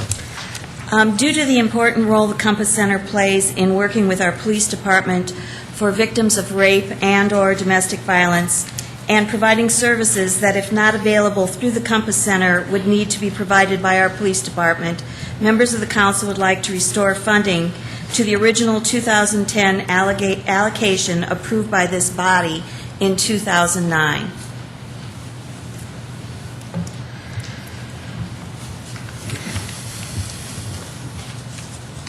Hearing no other discussion on this item, if I could have a roll call vote, please. Councilors Intiman? Yes. Urbanbach? Yes. Jameson? Yes. Litz? Yes. Rolfing? Yes. Aguilar? Yes. Anderson? Yes. Brown? Yes. That is a second amendment to tonight's motion. That is passed 8-0. Is there any further discussion on tonight's motion? Yes, Councilor Rolfing. Yes, I'd like to make an amendment to the 2011 general fund budget to restore $20,000 to the police department's program for domestic abuse victims managed by the Children's Inn. Funds would be restored, or for the restored program will come from the unreserved general fund balance. I will second that motion. Councilor Rolfing has made a motion to amend tonight's motion. It was seconded by Councilor Brown. Any discussion? Yes. Councilor Rolfing? These are funds that are needed by the Children's Inn to continue the programs that they take on for our city, and very important funds and very important programs that we would be taking on if we did not have such a well-run program that the Children's Inn does. Yes, Councilor Brown. And if I may follow up on Councilor Rolfing's amendment, this is for when police have children in abuse or neglect situations, they need to be able to take them somewhere. And if not, as Councilor Rolfing said, for the Children's Inn, we would have to provide those services with city taxpayer dollars anyway. Councilor Urbanbach. Well, and I would just add to that, and with the Compass Center as well, I don't think that we could recreate these programs for the amount of money, the very small amount of money, relatively, that we do spend on these programs. We can't recreate them for that amount of money. And so this is an excellent program we need to support fully. There has been a motion by Councilor Rolfing, seconded by Councilor Brown, to restore $20,000 to the police department's program for domestic abuse victims managed by the Children's Inn. No further discussion. If I could have a roll call vote, please. Counselor Entman? Yes. Erpenbach? Yes. Jameson? Yes. Litz? Yes. Rolfing? Yes. Aguilar? Yes. Anderson? Yes. Brown? Yes. That has passed 8-0. Thank you, City Council. Is there any further discussion on the amended motion? Yes, Councilor Erpenbach. Mr. Mayor, I'd like to make an additional amendment to the main motion. For the 2011 general fund budget, I want to restore $112,000 to the Parks and Recreation Department Aquatics Program. This would provide funds for the return to the 2009 summer pool schedule, where we opened before Memorial Day and then we're open from 1 in the afternoon until 9 at night. Funds for the restored program will come from the unreserved general fund balance. And I'd speak to that. Second, Aguilar. There has been a motion by Councilor Member Erpenbach and seconded by Councilor Member Aguilar to amend the motion. Is there any discussion on this, Councilor Erpenbach? This is one of those items, Mr. Mayor, that we need to look at in terms of, we've talked about economic downturn all evening and for months and months, and this is one of those things that when we cut programming for the least and the lost in our community, we're doing it in the pools, and this is one of those times when we need to restore that function. It's one of the most affordable forms of recreation in Sioux Falls, and as many of you know, it's the one where we took the most heartburn in terms of the kickback from citizens. We really need to restore this pool schedule to previous levels. Councilor Erpenbach, thank you. And councilors, I failed to do something. If at any time you want department head to come up, please just let me know, and I'll certainly request their presence. My apologies. Hearing no further discussion, there's been a motion to amend tonight's already amended motion by Councilmember Erpenbach, seconded by Councilmember Aguilar, to restore $112,000 to the Parks and Recreation Department's Aquatics Program to provide funds for the return of the 2009 summer pool schedule. Funds for the restored program will come from the unreserved general fund balance. If I could have a roll call vote, please. Councilors Entman? Yes. Erpenbach? Yes. Jameson? Yes. Litz? Yes. Rolfing? Yes. Aguilar? Yes. Anderson? Yes. Brown? Yes. Thank you, City Council. That amendment is passed 8-0. Any further discussion? Yes, Councilor Brown. Mr. Mayor, I would move to amend the 2011 general fund budget by moving South Dakota Municipal League dues of $39,750 from the mayor's budget to the City Council's budget. Second, Jameson. Thank you. There's been a motion by Councilor Brown, seconded by Councilor Jameson. Is there any discussion on this particular item? Councilor Brown. This is a revenue-neutral amendment.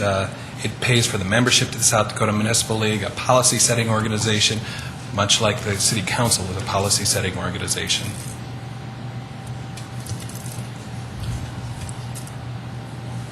Mr. Mayor?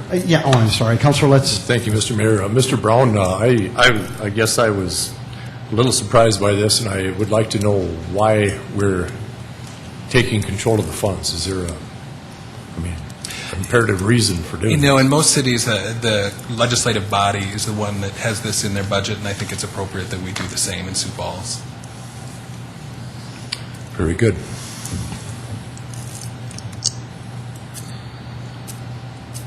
So the people of Sioux Falls understand that we are not adding expense. We're only moving the expense from one department within city government to another department in city government. In this case, the mayor's budget to the city council's budget.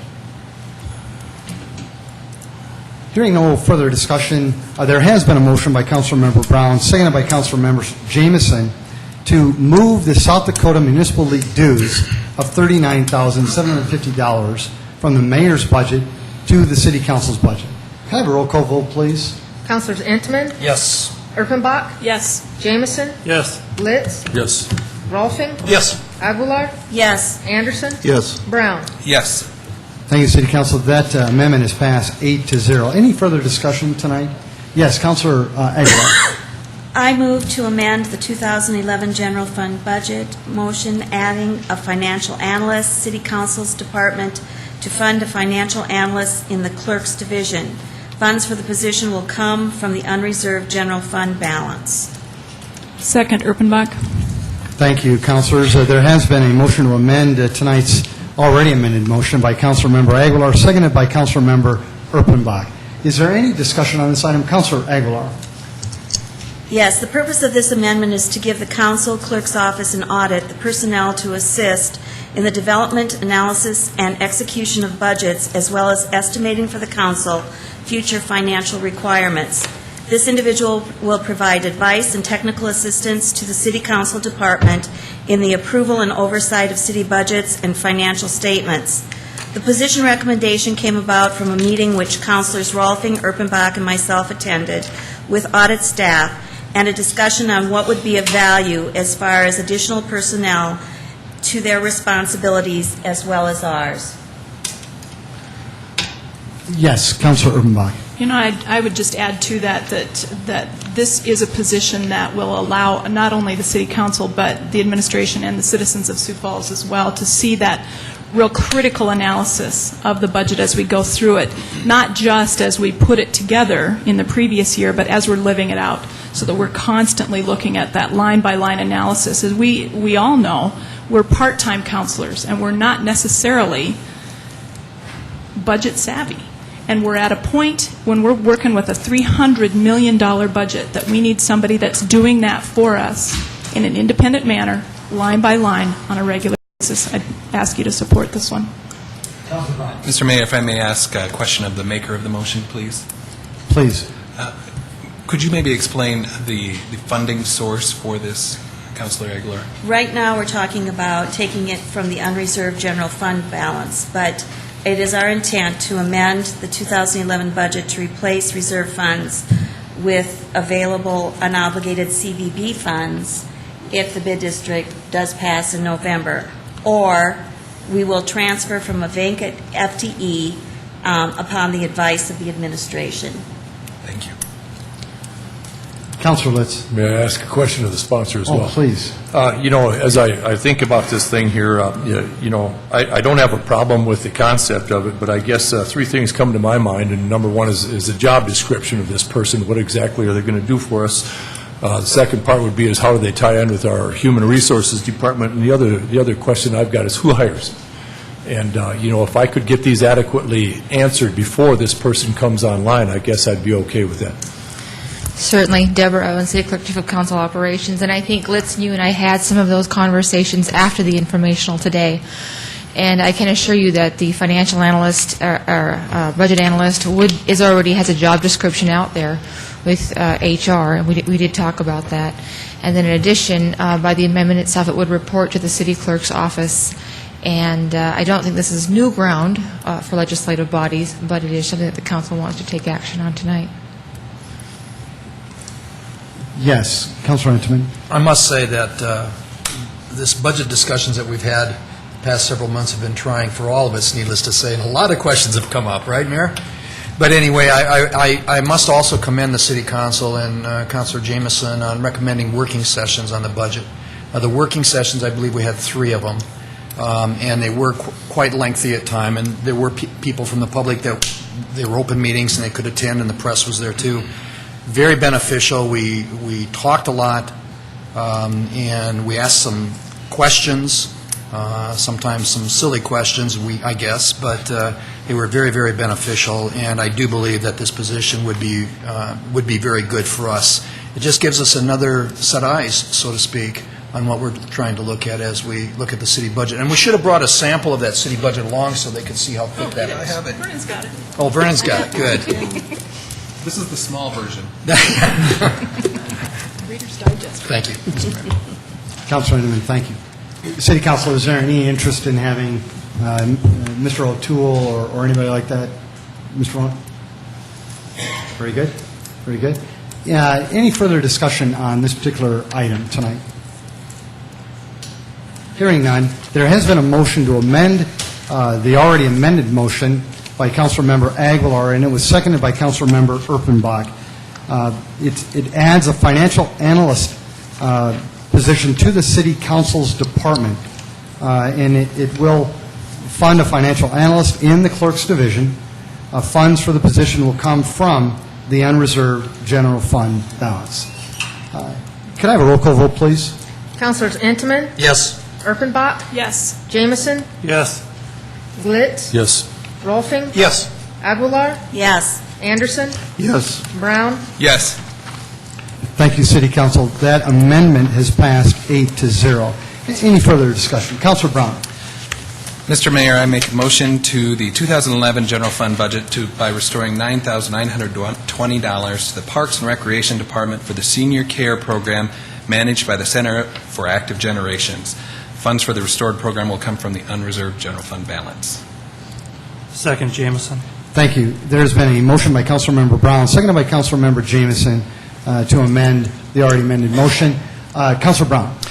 First of all, I just want to let the public know again that although we're saying that these are coming from the unreserved general fund balance, all of these amendments would actually come from the CVB money that is being returned to the city because of the bid district that we voted on earlier this evening that Councilor Entman proposed. I just wanted people to understand that.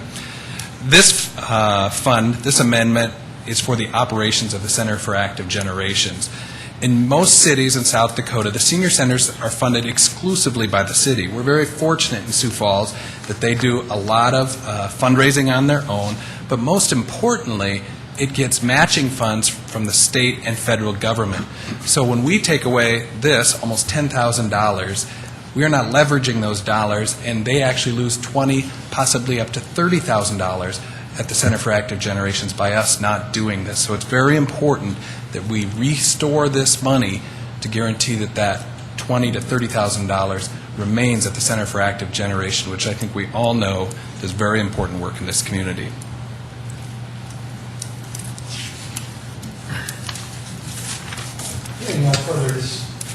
Hearing no further discussion, there has been a motion made by Councilmember Brown, seconded by Councilmember Jamison, to do the following: to restore $9,920 to the Parks and Recreation Department for the senior care program managed by the Center for Active Generations. Funds for the restored program will come from the unreserved general fund balance. Could I have a roll call vote, please? Councilors Entman, Yes. Erpenbach, Yes. Jamison, Yes. Glitz, Yes. Rolfing, Yes. Aguilar, Yes. Anderson, Yes. Brown. Yes. Thank you, councilors. That has passed 8-0. Is there any further discussion on the amended motion? Mr. Mayor? Yes, Councilor Brown. I move to amend the main motion by the 2011 general fund budget by restoring $234,000 to the Parks and Recreation Department for the zoo subsidy. Funds for the restored program will come from the unreserved general fund balance. Second, Rolfing. There's been a motion by Councilmember Brown, seconded by Councilmember Rolfing, to amend tonight's already amended motion. Are there any comments? Councilor Brown? You know, I don't have a whole lot more to add to this. I think Carol Oakland, the zoo board president, did a phenomenal job of outlining how important that facility is to our community and how important it is to our visitor industry in Sioux Falls. But for the council, I just want to be clear. We contract with them, and we made this agreement in 2006 that we'd partner with them to help that zoo get back on its feet. They are a nonprofit organization, not unlike what the Pavilion is, and we would never expect the for-profit organizations that manage city property, like SMG at the arena or Global at the convention center, to take a cut this heavy without any sort of a warning. They do important work in this community. We should not punish our local nonprofit groups that we have a partnership with. Councilor Urbanbach. The other thing that I would add, and again, Carol did a great job, but I want to reiterate something that she said. Half of their visitors, half of the 236,000 people that visit the zoo every year, half of them come from outside Sioux Falls, and they come here and spend money here. They spend sales, they buy things so that they contribute to our sales tax income. The zoo's economic impact is in the area of $20 million a year, so at least $10 million of that is coming from other people besides people that live in Sioux Falls. It's important for us to fulfill the contract that we have had over these years with the zoo.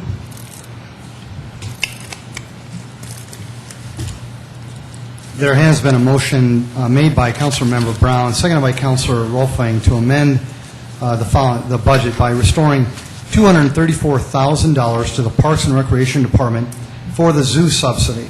Funds for the restored program will come from the unreserved general fund balance. If I could have a roll call vote, please. Councilors Entman? Yes.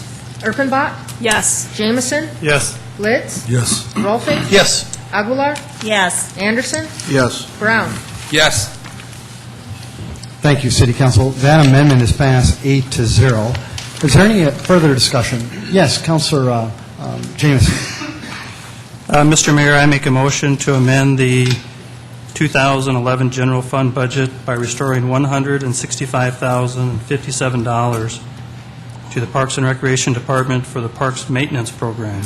Funds for the restored program will come for the unreserved general fund balance. I'll second the motion. There has been a motion by Councilmember Jamison, seconded by Councilmember Brown, to amend tonight's already amended motion. Any discussion? Councilor Jamison. Just a brief explanation. I believe that the City of Sioux Falls has one of the best park departments in the country, and we all know that. Creates a wonderful quality of life for our city, and this funding is needed to protect that asset by providing proper maintenance to all the parks in our city.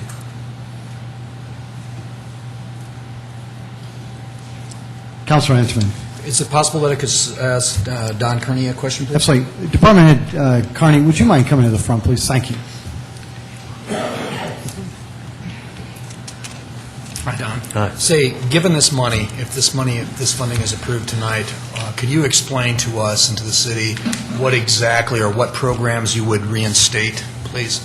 Yeah, essentially what this does is it extends the season, the number of folks that we have on what we call our shoulder seasons, the April through mid-May timeframe, as well as the mid-August through the end of October timeframe, where while our activities do decrease, we still have baseball that they start practicing early in the springtime.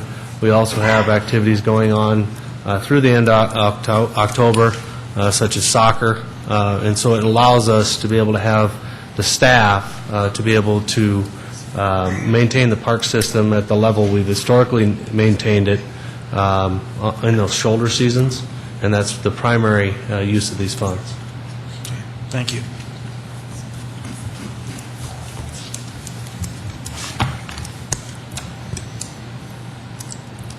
There has been a motion to amend tonight's already amended motion by Councilmember Jamison, seconded by Councilmember Brown. The amendment is as follows. We'd like to restore $165,057 to the Parks and Recreation Department for the Park Maintenance Program. Funds for the restored program will come from the unreserved general fund balance. Can I have a roll call vote, please? Councilors Entman? Yes. Erpenbach? Yes. Jamison? Yes. Litz? Yes. Rolfing? Yes. Aguilar? Yes. Anderson? Yes. Brown? Yes. Thank you, City Council. That is passed 8-0. Any further discussion on tonight's? Councilor Jamison. This is the amendment I think everybody's been waiting for. I've never felt like a turd in a punch bowl before, but I think tonight's that night. Mr. Mayor. Yes, Councilor Jamison. I have a motion to amend the capital improvements plan by adding $200,000 to the Parkland Acquisition Fund, $50,000 to the Downtown Historic Revitalization Fund, and $248,818 to Carnegie Building Improvements. Funding for the amendment to come from deleting project number 000122, Event Center Design, $500,000. I will second it for the sake of discussion. Brown. There has been a motion made to the already amended motion by Councilmember Jamison, seconded by Councilmember Brown. Any discussion? Councilor Jamison. Yes, thank you. Just a few comments, if I could. If I could ask just for a minute, if you could forget about the great crowds that would be at our new event center, forget about the big name shows that would come to our city, the bright lights, the music, the money. Forget about all that for a minute. Right now, tonight, we need to focus on the fundamentals of good government. If we do that tonight, we will get the event center we've all wanted for so many years. Are we doing the right thing? How do we know? Our own city surveys, right here, have told us that 54% of the public thinks that we do a good job of listening to what they want. That leaves 46% of the public thinking we're not listening. And tonight, if this process goes unchecked, we will not be helping our numbers improve. So what is our best strategy to move forward? We've talked about this a lot. I heard it repeated tonight. We've talked enough about this project, and I think that's about the worst answer that anybody could give on a reason to make a decision like this, just because we've talked enough. Do we spend $500,000 on design plans to ask our private partners to come up with $24.5 million in this flat economy? Is that realistic?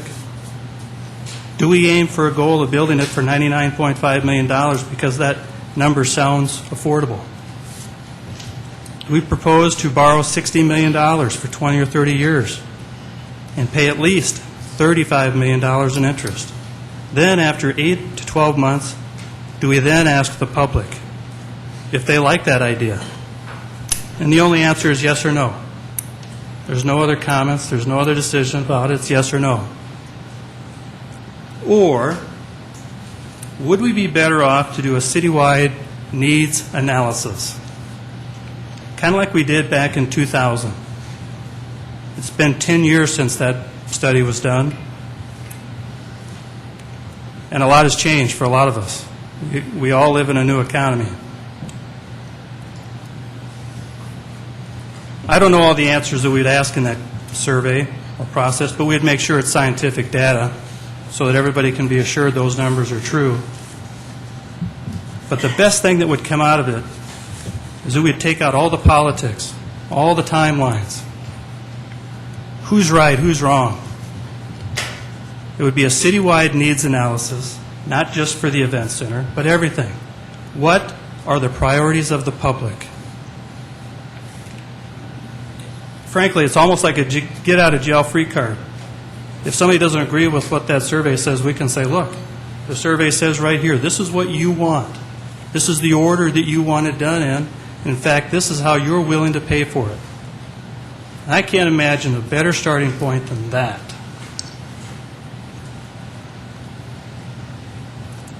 I'm not against the event center. In fact, I've done stunts right here, right where Sue is sitting, where I've torn up checks that we could have received from groups like AC/DC, Van Halen, Kenny Chesney for you country guys.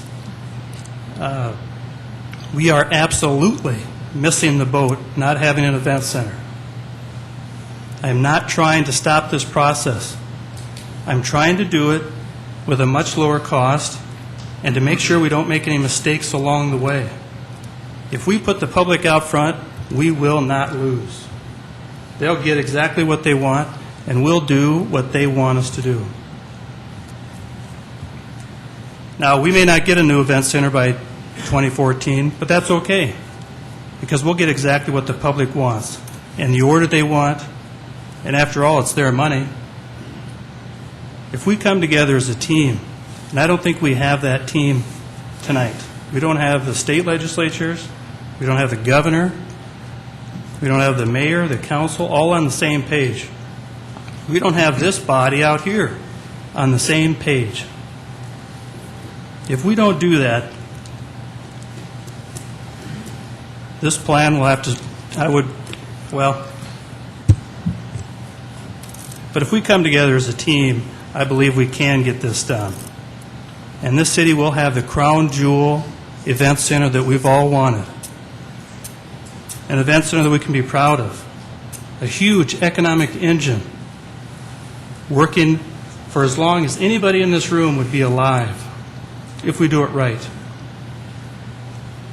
Together as a team, we can keep Sioux Falls moving forward. Let's just do it right. Put the public first, and you can't lose. Thank you. Councilor Aguilar, Mayor, may I ask Councilor Jamison a question? please. Councilor Jamison, I don't notice in your amendment that there is a cost or funding for a needs analysis. Could you explain how you propose to go forward with that? Well, it's a lot like, even tonight, the funding for the event center. We do not need to act on that tonight. We can always reappropriate funding for an event center planning process if it's deemed appropriate down the road. We can amend the budget. So if this body feels that that proposal of developing a needs assessment for the community is appropriate, then I would believe that this body could recommend an adjustment to the budget. I don't know what that cost would be. I'll bet you could spend $100,000. You could spend $75,000. I don't know. But in some cases, I think that would be money far well spent rather than $500,000 to come up with a potential proposal that would not include the public's opinions first. Does that help you? Thank you. Councilor Ingram. Boy, I've been waiting for this. And I say that with a smile on my face because we have had an awful lot of dialogue about this in the past, as we have on the City Council, and I really do respect Councilor Jamison's viewpoint on all this stuff, and I really do. But speaking from a person that has been involved in two different task forces since 2004, the 2004 task force, 2004-2005, and the most recent task force, I really do believe that now is the time that we need to move forward on this. One thing I have learned in a very short time that I've served on the City Council is that this city does rise to situations, and we find ways of paying for things, and we're not ever going to compromise the safety or the health of our citizens. Well, as we continue to do the things that we must as city councilors and leaders of this community, we also must look for opportunities that we have going forward. And it's some of us, and it is our responsibility to have some of that vision and try to find ways of expressing what we believe in to our community.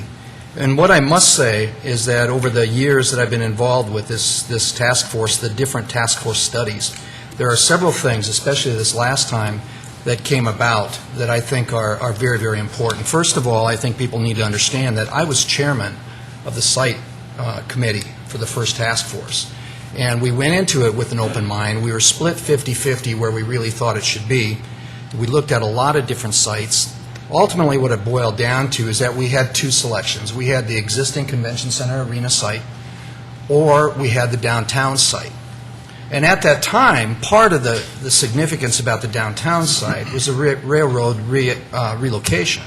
First of all, if we don't relocate the railroad, which we have no idea where that stands at this point in time, we're not going to be able to build an event center downtown because there just isn't enough property. We know that.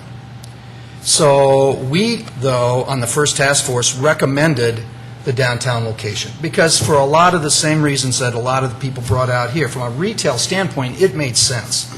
You know, when we have visitors coming to town, it'd be great if all of our retailers had a chance to swing at them, you know, to get the people to come in our stores and our businesses and be able to sell them products, whether it's food or whatever it is.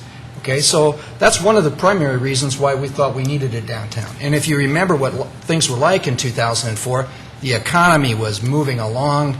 You know, there was going to be additional cost to building downtown, but I think at that point in time, we thought that we could overcome those things. What we also did on the first task force is that we identified needs, what the community needed. And Mr. Mayor, you spoke to that on several occasions. We wanted indoor ice. We needed indoor swimming. All of those kinds of things that when we ended up coming forth through the task force report, we recommended in a rec center. Then we also recommended a convention center or an event center for the flat floor space that we needed and those kinds of things to address those concerts and those other things that we wanted. What we actually voted on, if you remember correctly, was the rec center, and it was defeated. We did not vote on an event center in this community. We did not vote on it. At that point in time, the administration decided now's not the time to vote on it because it seemed like the tide was against us, although a number of people continue to believe strongly in it. We also got beat up significantly on the site location by the press and by the people in the community, too. Almost 59% of the community in a poll that was taken, I believe, by Kellerland, roughly 51 to 59%, somewhere in that area, recommended that it be built anywhere but downtown. It died. Okay. There was another group that got together, of business people that were looking at a new Coliseum aspect. And then from that, Mayor Munson decided, now's the time to challenge another task force to look at the event center again. And what are our needs? And there's three things that became very evident during the 18 months that the event center worked on their recommendation. And we worked on it for 18 months. For 6 to 12 months, about 12 months were spent on public listening sessions, presentations to different organizations in the community, and a lot of public debate took place on it. And while we didn't really have a formal count, I think all of us that sat in on those listening sessions, the majority of the people, the vast majority of the people, were against a downtown location. We heard that loud and clear.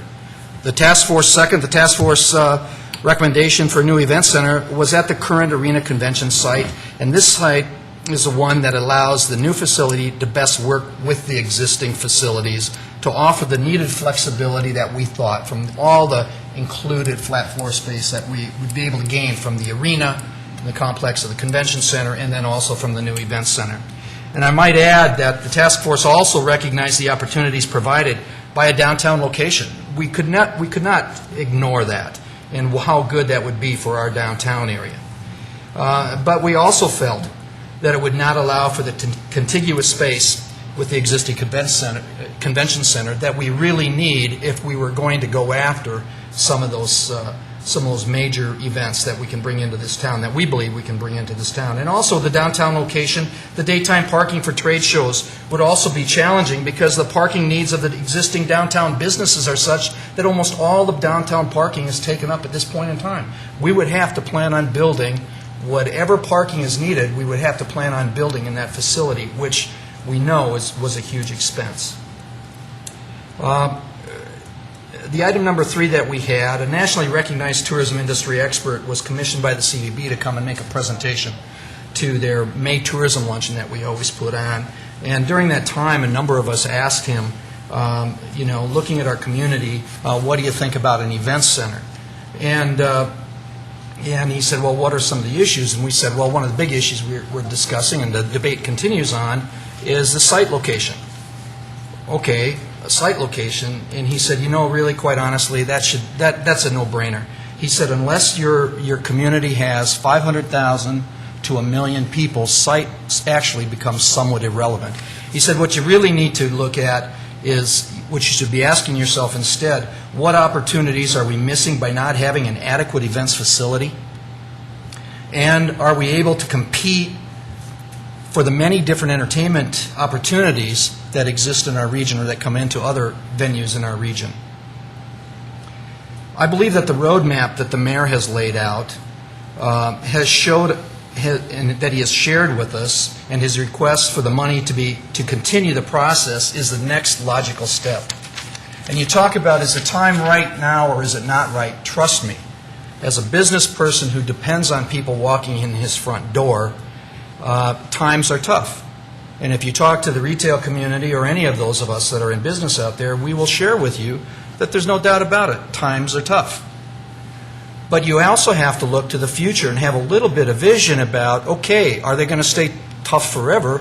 By God, I hope not. I've been through a number of different recessions in the 35 years that I've been in business, and I've been able to pull through them without too much of a problem. There's been businesses that have failed, but maybe there's other reasons other than the fact that times are tough that they failed. Maybe they weren't the good business people that they thought they were.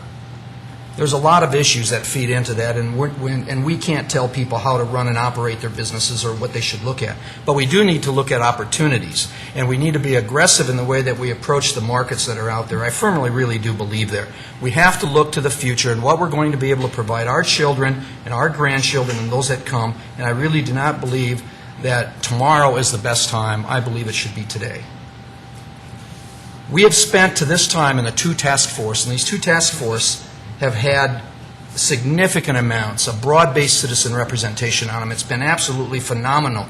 and I'm very proud to have sat on these committees with all of these people. They were very passionate in their beliefs, and they did a very good job of explaining what it was that they wanted and what they thought that we should have in this community, and looking out for the interests of the youth and everybody else. And we have spent, in studying these things on the 2 different task forces, for your information, we've spent about $425,000 at this point in time engaging consultants and bringing these people in and getting the best possible information that we could have to make the decisions that we need to make if we're going to go forward with this project. And is it the right decision? You know, we're elected by our citizens to make decisions. And if we make the wrong decision, we won't get elected again. And that's okay. But I do believe that we need to go forward with this. I agree that all the questions have not been answered. What are the operating costs? What will the final construction costs be? And what will the financing plan look like? A lot of questions need to be answered. And as the mayor continues to develop his plans, he will need to answer these questions. And probably many, many more. And one thing is a fact. He has said this is going to go to the vote of the people. So between now and when we decide to bring the issue forward to the citizens, he's going to have to answer the questions. And if he doesn't, we're not going to have an event center this time around either, because it will be beat by the citizens who will ultimately make the decision by the way they cast their vote. And that is the significance of the democracy that we live in. So I'm going to have to respectfully disagree with Councilor Jameson, and I'm just not going to be able to vote for you, Greg, or vote with you. Thank you. Yes, Councilor Jameson. I thought my comments were going to be long. Don't get me started. I've been practicing for 10 years. One of the items I'd like to address is that Jim started his comments off with that he's been waiting for this. And I sense that there's others on the council who've been waiting for a chance to vote for an event center. I had that opportunity a year ago, and I said, yes, let's do it. We had a different funding mechanism in place. We had a different strategy. But I can sense that this group wants to show support for an event center, and I appreciate that. I got to do that. You guys, every one of us in this room, even the mayor, in one way or another, campaigned in favor of an event center. I'm not trying to take that opportunity away from you. Tonight does not have to be that night. We can regroup. This body, this proposal, this information that we received is not solid. There's missing details. There's confusion. We have time, folks. We do not have to act tonight or today. We can do this another day. I'll rescind my amendment if you would agree to do that. It's a little complicated, but for right now, let's just push forward ahead. But what I'm urging you to know is that don't use this chance right now tonight to make a vote for something that could be learned 8 to 12 months from now as a mistake. We can do it differently. We can do it so we have a public participation in the process up front, and then we act, and that's a win-win situation. So I can appreciate the urge to vote for this. I had it. I did it. It was great. I'm not trying to take that away from you guys. I'm not. But I just want you to think about this step. It doesn't have to be tonight, just because the budget is getting adopted tonight. We can make a motion later on to amend the budget at any time. So hold on to that energy and excitement. Let's harness the energy of the mayor and bring all this together with a great plan and move this thing down the road to a successful end, and not an end that is uncertain at this time.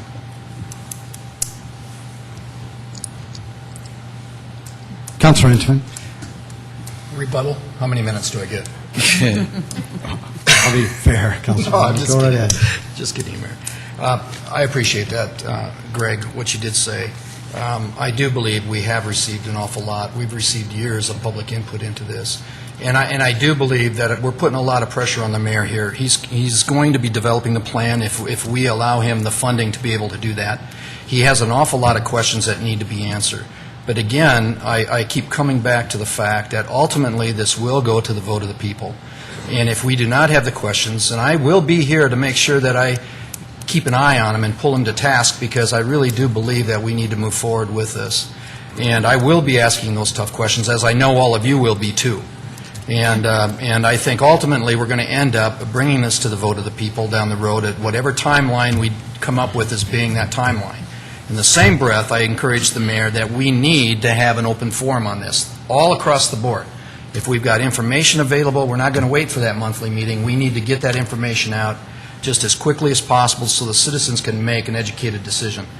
So we need to do that, and I really do believe that we need to go forward with this tonight. As the city council recognizes, there's a real chance that I may actually get a vote on this tonight as a voting member of the city council. And I just wanted to just mention briefly that this state, this city, and yes, even this mayor, I've faced some real challenges in my life, and even though I have a lot of energy, thank you, Councilor Jameson, I certainly have faced some challenges, and it's so easy to focus on all the things that can go wrong in our life. And in fact, I think as we've seen over the last week, sometimes it's the negative that garners the attention, that grabs the headlines, and ultimately stirs up the pot. And I've said this before, I think the city council certainly has the real potential to show the people of Sioux Falls and, yes, South Dakota, that they are different. I already know that they are different. It is a city council that I believe wants to move Sioux Falls forward. It is a city council that I believe is willing to take some calculated risks for the good of this community. It is a city council that I know realizes the value of being prudent, but also making prudent investments. And I strongly believe that it's a city council that recognizes the need for this new event center, not only for the folks today, but as you heard from the last task force, for generations ultimately to come. I tell you, this $500,000 investment, it's a critical piece of the puzzle, as it will help not only the city council, the city, but yes, me and my team bring forth a real plan that Councilor Entenman and all the rest of the city council will hold me accountable for, that has real numbers to it, real numbers,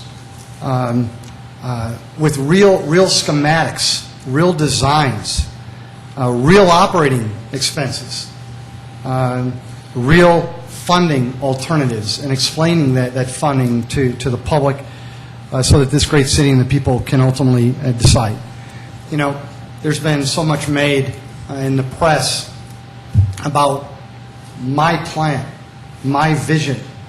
This shouldn't be my plan and my vision. And ultimately, it really shouldn't be this team of city council members' plan and vision either.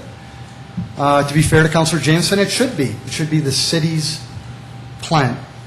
And the people should ultimately decide. And I say, finally, let's give them a chance to do just that.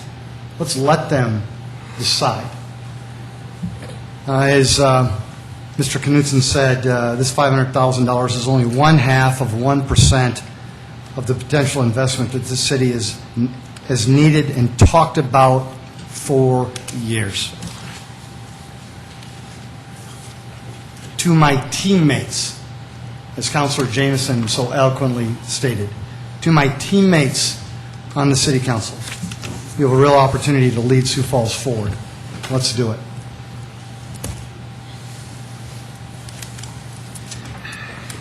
Hearing no further discussion, there has been a motion to amend the main motion, the amended main motion by Councilmember Jameson. It was seconded by Councilmember Brown, and it's basically to amend the capital improvement plan by adding $200,000 to parkland acquisition, $50,000 to downtown historic revitalization fund, and $248,818 to Carnegie building improvements. And the funding for the amendment will come from deleting project number 000122, which is titled the Events Center, design in the amount of $500,000. Roll call vote, please. Counselor Entman? No. Erpenbach? No. Jamison? Yes. Litz? Nope. Rolfing? No. Aguilar? No. Anderson? No. Brown? Yes. That has failed 2 votes to 6. Any further discussion? Councilor Mayor. Brown? I move to amend the capital improvement project number 000122 Events Center design by moving the project and funding the $500,000 back 1 year in the capital plan to 2012 and moving the 2012 Event Center design expenditure of $500,000 back to 2013. Second. There's been a motion made by Councilmember Brown, seconded by Councilmember Jamison to amend the already amended motion. Any discussion? Councilor Brown. This is not an amendment to kill the event center either, as some would like to believe. I strongly support working toward an event center. In fact, I commend the mayor for trying to move this forward, and I told him in the discussions that this plan has merit, or if it's a plan or a vision or whatever you want to. However, Councilor Rolfing, you are exactly correct. You're not the only one that has questions as we sit here tonight, because when we were in those meetings, we saw the drawings at the arena site. We were told it was going to be 12,000 seats. The game pieces have moved tonight, and I don't understand that either. That is confusing this issue. My only disagreement with this idea is the timing. First of all, there are 2 questions I have. Those private dollars, Bob, you talked about that. Mr. Barr, your organization right now is doing a capacity study to find out what the private sector can do to fund your organization, Forward Sioux Falls. That's the first step that we need to take as a community. Is that private capacity there to fund $24.5 million? Otherwise, the drawings we are talking about tonight are going to be the most expensive shelf drawings we've ever seen. Until we know as a community that the private sector can step up to the plate, we don't need to do the drawings. Second, the operational budget. The very budget that we will adopt tonight is in serious trouble long term. The 5-year picture isn't rosy, folks. We know that in 2012 and 13, we're probably not going to hire police officers. We are delaying building a West Side branch library by 1 year because we can't afford to hire 5 librarians. Let's talk about next year's budget. Sally Felix, I see you back there. We had discussions about cutting new library materials by more than 10%. I have 2 questions. Is the private sector going to be there? And can we afford, even if we can afford to build this facility, can we afford to open the doors in 2014? I think the answer is pretty clear. It's sort of like building a house so big you can't afford the utilities, or purchasing a car that you can't afford to fuel up. We are not ready for that. And I will be the first to offer a resolution that would fund the drawings once those questions are answered for me. You know, in terms of the operational budget, we don't need this by 2014 if we can't afford it. We have to be prepared to pay for it and open the doors at the same time. Because what are we going to do? More police cuts in 2014?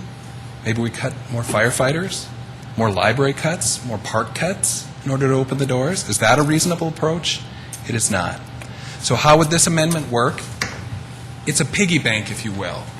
It sets it up so the money is there in a lockbox for giving the mayor and his team time to answer those 2 questions. And once those questions are answered, then we can move forward, and this council can appropriate the money at any time in 2011 because it's in that piggy bank. It's a simple, clean, compromise position that I hope this council will support. Councilor Entman. As a business person in the community and as a person who serves on a number of different boards, I can speak to the fact that if we do not have a set of plans when people come to us asking us to make a donation, I can speak to the fact that we are not going to make a donation if we can't see a picture. Very simple. I'm a kind of a picture kind of guy. I have a terrible time reading words sometimes, but I like to see the pictures to know what it is that I am investing in. And I do believe that asking and going forward with drawing the plans is a key part of learning whether or not our community is going to be able to afford to invest in something like this. Without having those plans, we can't ask the question. And again, through the budgeting process, I've been very specific when I've talked to Chief Hill and Chief Barthel about manpower needs going into the 2011 budget year. And I was assured, and we were assured by those, and if the citizens remember watching, they would have remember that too, that we were assured that they are comfortable with the budgeting process for the coming year and with what they have planned. And as their needs change, they will come forward to us, they assured us, and let us know about what any additional changes are. And then, of course, next year when the budget process, and we start this all over again right after the first of the year, then we're going to be addressing those same issues all over again. And we will be looking at it because I will not compromise those kinds of things, and I think I've made myself very clear when it comes to that. Again, I'm going to encourage that we go forward with this. Ultimately, the final decision, and I keep coming back to that, and for a number of times that Dave and I have talked, Dave Knutson and I have talked, we keep coming back to that. What a great opportunity we have as a citizen to be able to vote on what it is that we want, and we listen to what the majority of the folks want out there. We can speculate all we want about who wants to do it, who doesn't want it. I've heard these people say they don't want it. I've heard these people that say they do want it. We're going to take it to the vote of the people, and they're going to make the decision. And it's going to be the mayor's responsibility to develop the plan that he said he's going to.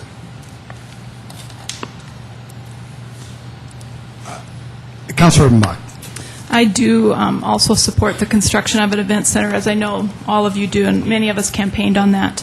But what I want you to understand, and the reason that I'm going to vote in favor of this amendment, is that by spending this $500,000 in planning money, we're doing to the citizens of Sioux Falls what the legislature did to us last winter. We're taking away local control of an issue that has been hot on the front burner for years and years for us. Councilor Entman is right. The people of Sioux Falls have not ever voted yes or no on an event center. And I'm telling you, what I'm hearing is 50-50, yes, no. And to me, that's not a win. I want to see this amendment pass so that we have time to help people understand that operating cost and to help people understand the benefit of this project. I don't want to shut it down any more than anyone else does, but I want people to understand it, and I don't want, and I quote, the vote to be the last thing that we do. It cannot be the last thing we do. I would ask you to support this amendment. Councilor Urbanbach, just in the spirit of answering your question, that I think that is exactly what this $500,000 is intended to do. That's not, in the spirit of helping people understand. All that many people are seeing is that we're spending $500,000 on an event center that they haven't been able to vote for. And that's what people want to do. They want to vote on this. They want to vote yes or no. They want to vote location, whatever it is. They want to be able to vote on how we're going to spend that money. Councilor Urbanbach, though, you just mentioned, and again, in the spirit of just the two things that you mentioned that you needed clarified before it could go to a vote. One was operating expenses, and the second one was, I think, was it the expense of the facility? Yes. Those are exactly what this $500,000 is going to... I understand that. I want the vote first. I want people to understand. I want them to understand where we're headed with this. And I'm not sold. Point of order here, Mr. Mayor. Yes, Councilor. I'd like to bring up that when somebody has the floor, that it's good manners to let them finish their thought, their sentence before the other person interjects. Thank you, Councilor Litz. I apologize. Councilor Aguilar. As a former school board member, I was involved in a CIP bond issue. It was a study that was, first of all, conducted over a period of 2 years by the school district, and the process that was utilized is very much what is going forward with the budget issue that the administration has brought forward. We, as a committees looking at the elementary, middle school, and high school level, came together, as our task forces have in the past, and plans were put together, focus groups, design plans were put together. They were taken to each of the schools, and then it was brought forward for a vote of the people after we had the input. I cannot support this. I feel that it's time to go forward. I think that all of the preliminary work has been done. When we needed a supermajority to pass the bond issue, we got over 60% because we had done our due diligence and had taken it to the people. I see this as a very similar process, and I am going to vote against the amendment. Councilor Rolfing. Councilor Urbanback, if you're looking for to find out what all the, or find out what the people want to have in the vote before all this information has been received on the operational costs, et cetera, I can assure you that the vote is going to go negative, because you've got to have that information, you've got to have the design, you've got to have what it's going to look like and what those costs are before you go to the vote. You're putting the cart before the horse. And that's why I'm going to vote against this amendment also. You've got to have that stuff to inform the public, inform them of what this is going to be, what it's going to look like, where you're going to have it, et cetera, so that they get the vision of what it really is going to do for them and for the community of Sioux Falls, and bring it forward. Otherwise, it's pie in the sky, and all they see is that it's costing money. So I would urge you to reconsider your position on this one. Councilor Urbanback. Keep in mind, though, that we're willing to make educated guesses about how much it will cost to construct it. We're not willing to make educated guesses about how much it will cost. I mean, even the hillbilly and me can figure out if we're spending X number of dollars on the convention center and the event center right now, if we're building an event center that's 6 times that size, does that mean we're going to spend 6 times that amount on the operating? I think we have to get to the point where, if we're going to make those educated guesses on construction, let's also do that on operating. Let's at least give people a chance to vote. That's what I'm hearing from my district. That's what I'm hearing from people around me. Mayor? Yes, Councilor Rolfing. And I believe that is exactly what this $500,000 is meant to do. And when you can give them that whole pie instead of a third of it, you're going to get a much more educated constituency that can vote on something that they have all the information on. I've been reading, and the letters that I've been getting have a third of the information, most of them. And I'm sure you're finding the same thing. They don't have all the information that we want to give them, or that we even have at this point. And so it's very hard to make a good, informed decision when you don't have all the information. And this $500,000 is meant to do just that. And I have urged the mayor in numerous phone conversations and in other places that if we don't do a good job of educating the populace on this, the voters, it will go down. It will go down. Yes, Councilor Brown. And we haven't done a good job. You're right. Just tonight, you and I talked about how we're confused about what this $500,000 is for tonight, because the meat is not on the bones yet. This amendment gives the administration time to shore that up. We can't tell the public what we're voting for tonight. Even though we sat in a meeting and looked at pictures of an event center put at the arena, tonight that's questionable. We can't answer tonight what the private sector will do. The Chamber has a process for community appeals. In the last 2 years, they have not met their goals. So I have a pretty hard time believing that in the private sector in Sioux Falls tonight, that we could get $24.5 million. So again, the drawings, we'll spend $500,000 on that, and they'll sit on a shelf.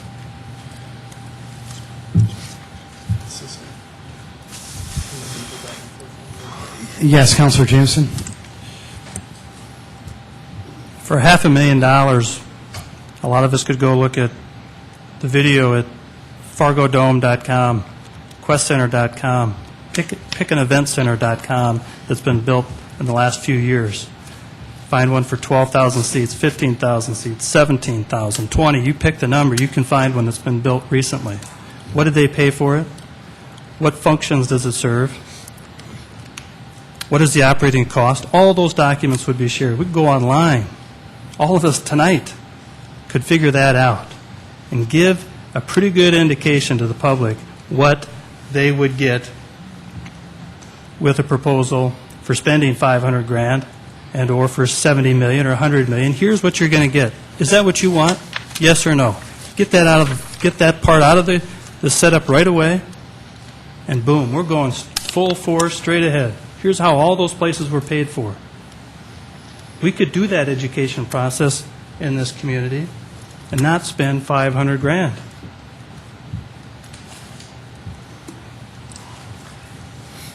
Hearing no further discussion, there has been a motion that was a motion to amend tonight's already amended main motion.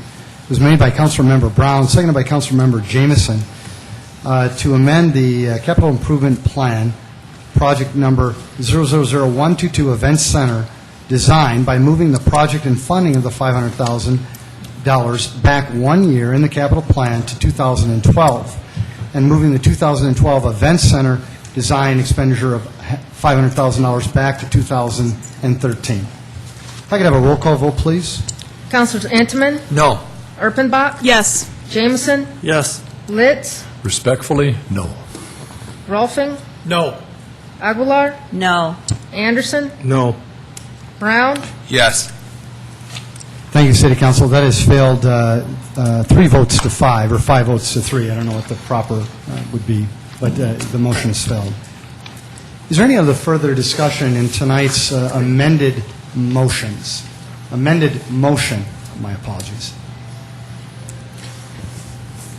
Yes, Councilor Brown. You know, Mayor, just a word of congratulations to this council. I am so pleased with how this council worked together to bring these amendments. There were no, and this is with all due respect to my esteemed colleague, former colleague, Dee Knudsen. This group worked so well together through this budget process. And it was a pleasure having the open, honest discussions that we had through this. So I want to congratulate you in doing a really bang-up job for the citizens. Oh, and former Councilor Benninga as well, and I want to acknowledge him as well. Thank you. You know, if I could add to that, I have not been in on these types of sessions before. I've watched as a citizen, as many of you have. But the piece that I wanted you to understand was all 3 of those working sessions were open to the public. We did have the press there, and we did have the public there, and we did not always talk nicely to each other.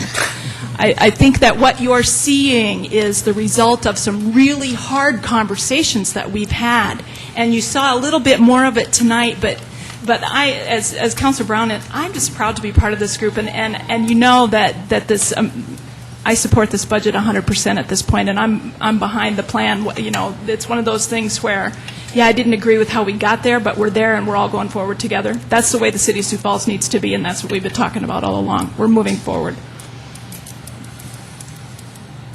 Thank you, Councilor Mock. Thank you, Councilor Brown. I think that people of Sioux Falls need to understand that even though some of these discussions were limited, it seemed like it tonight, and the votes were 8-0, there was an unbelievable amount of work that was done by this part-time city council in the spirit of doing the right thing for the city, to maximizing the taxpayer dollar, and to truly to represent you as best that they can. And I, too, have to commend them.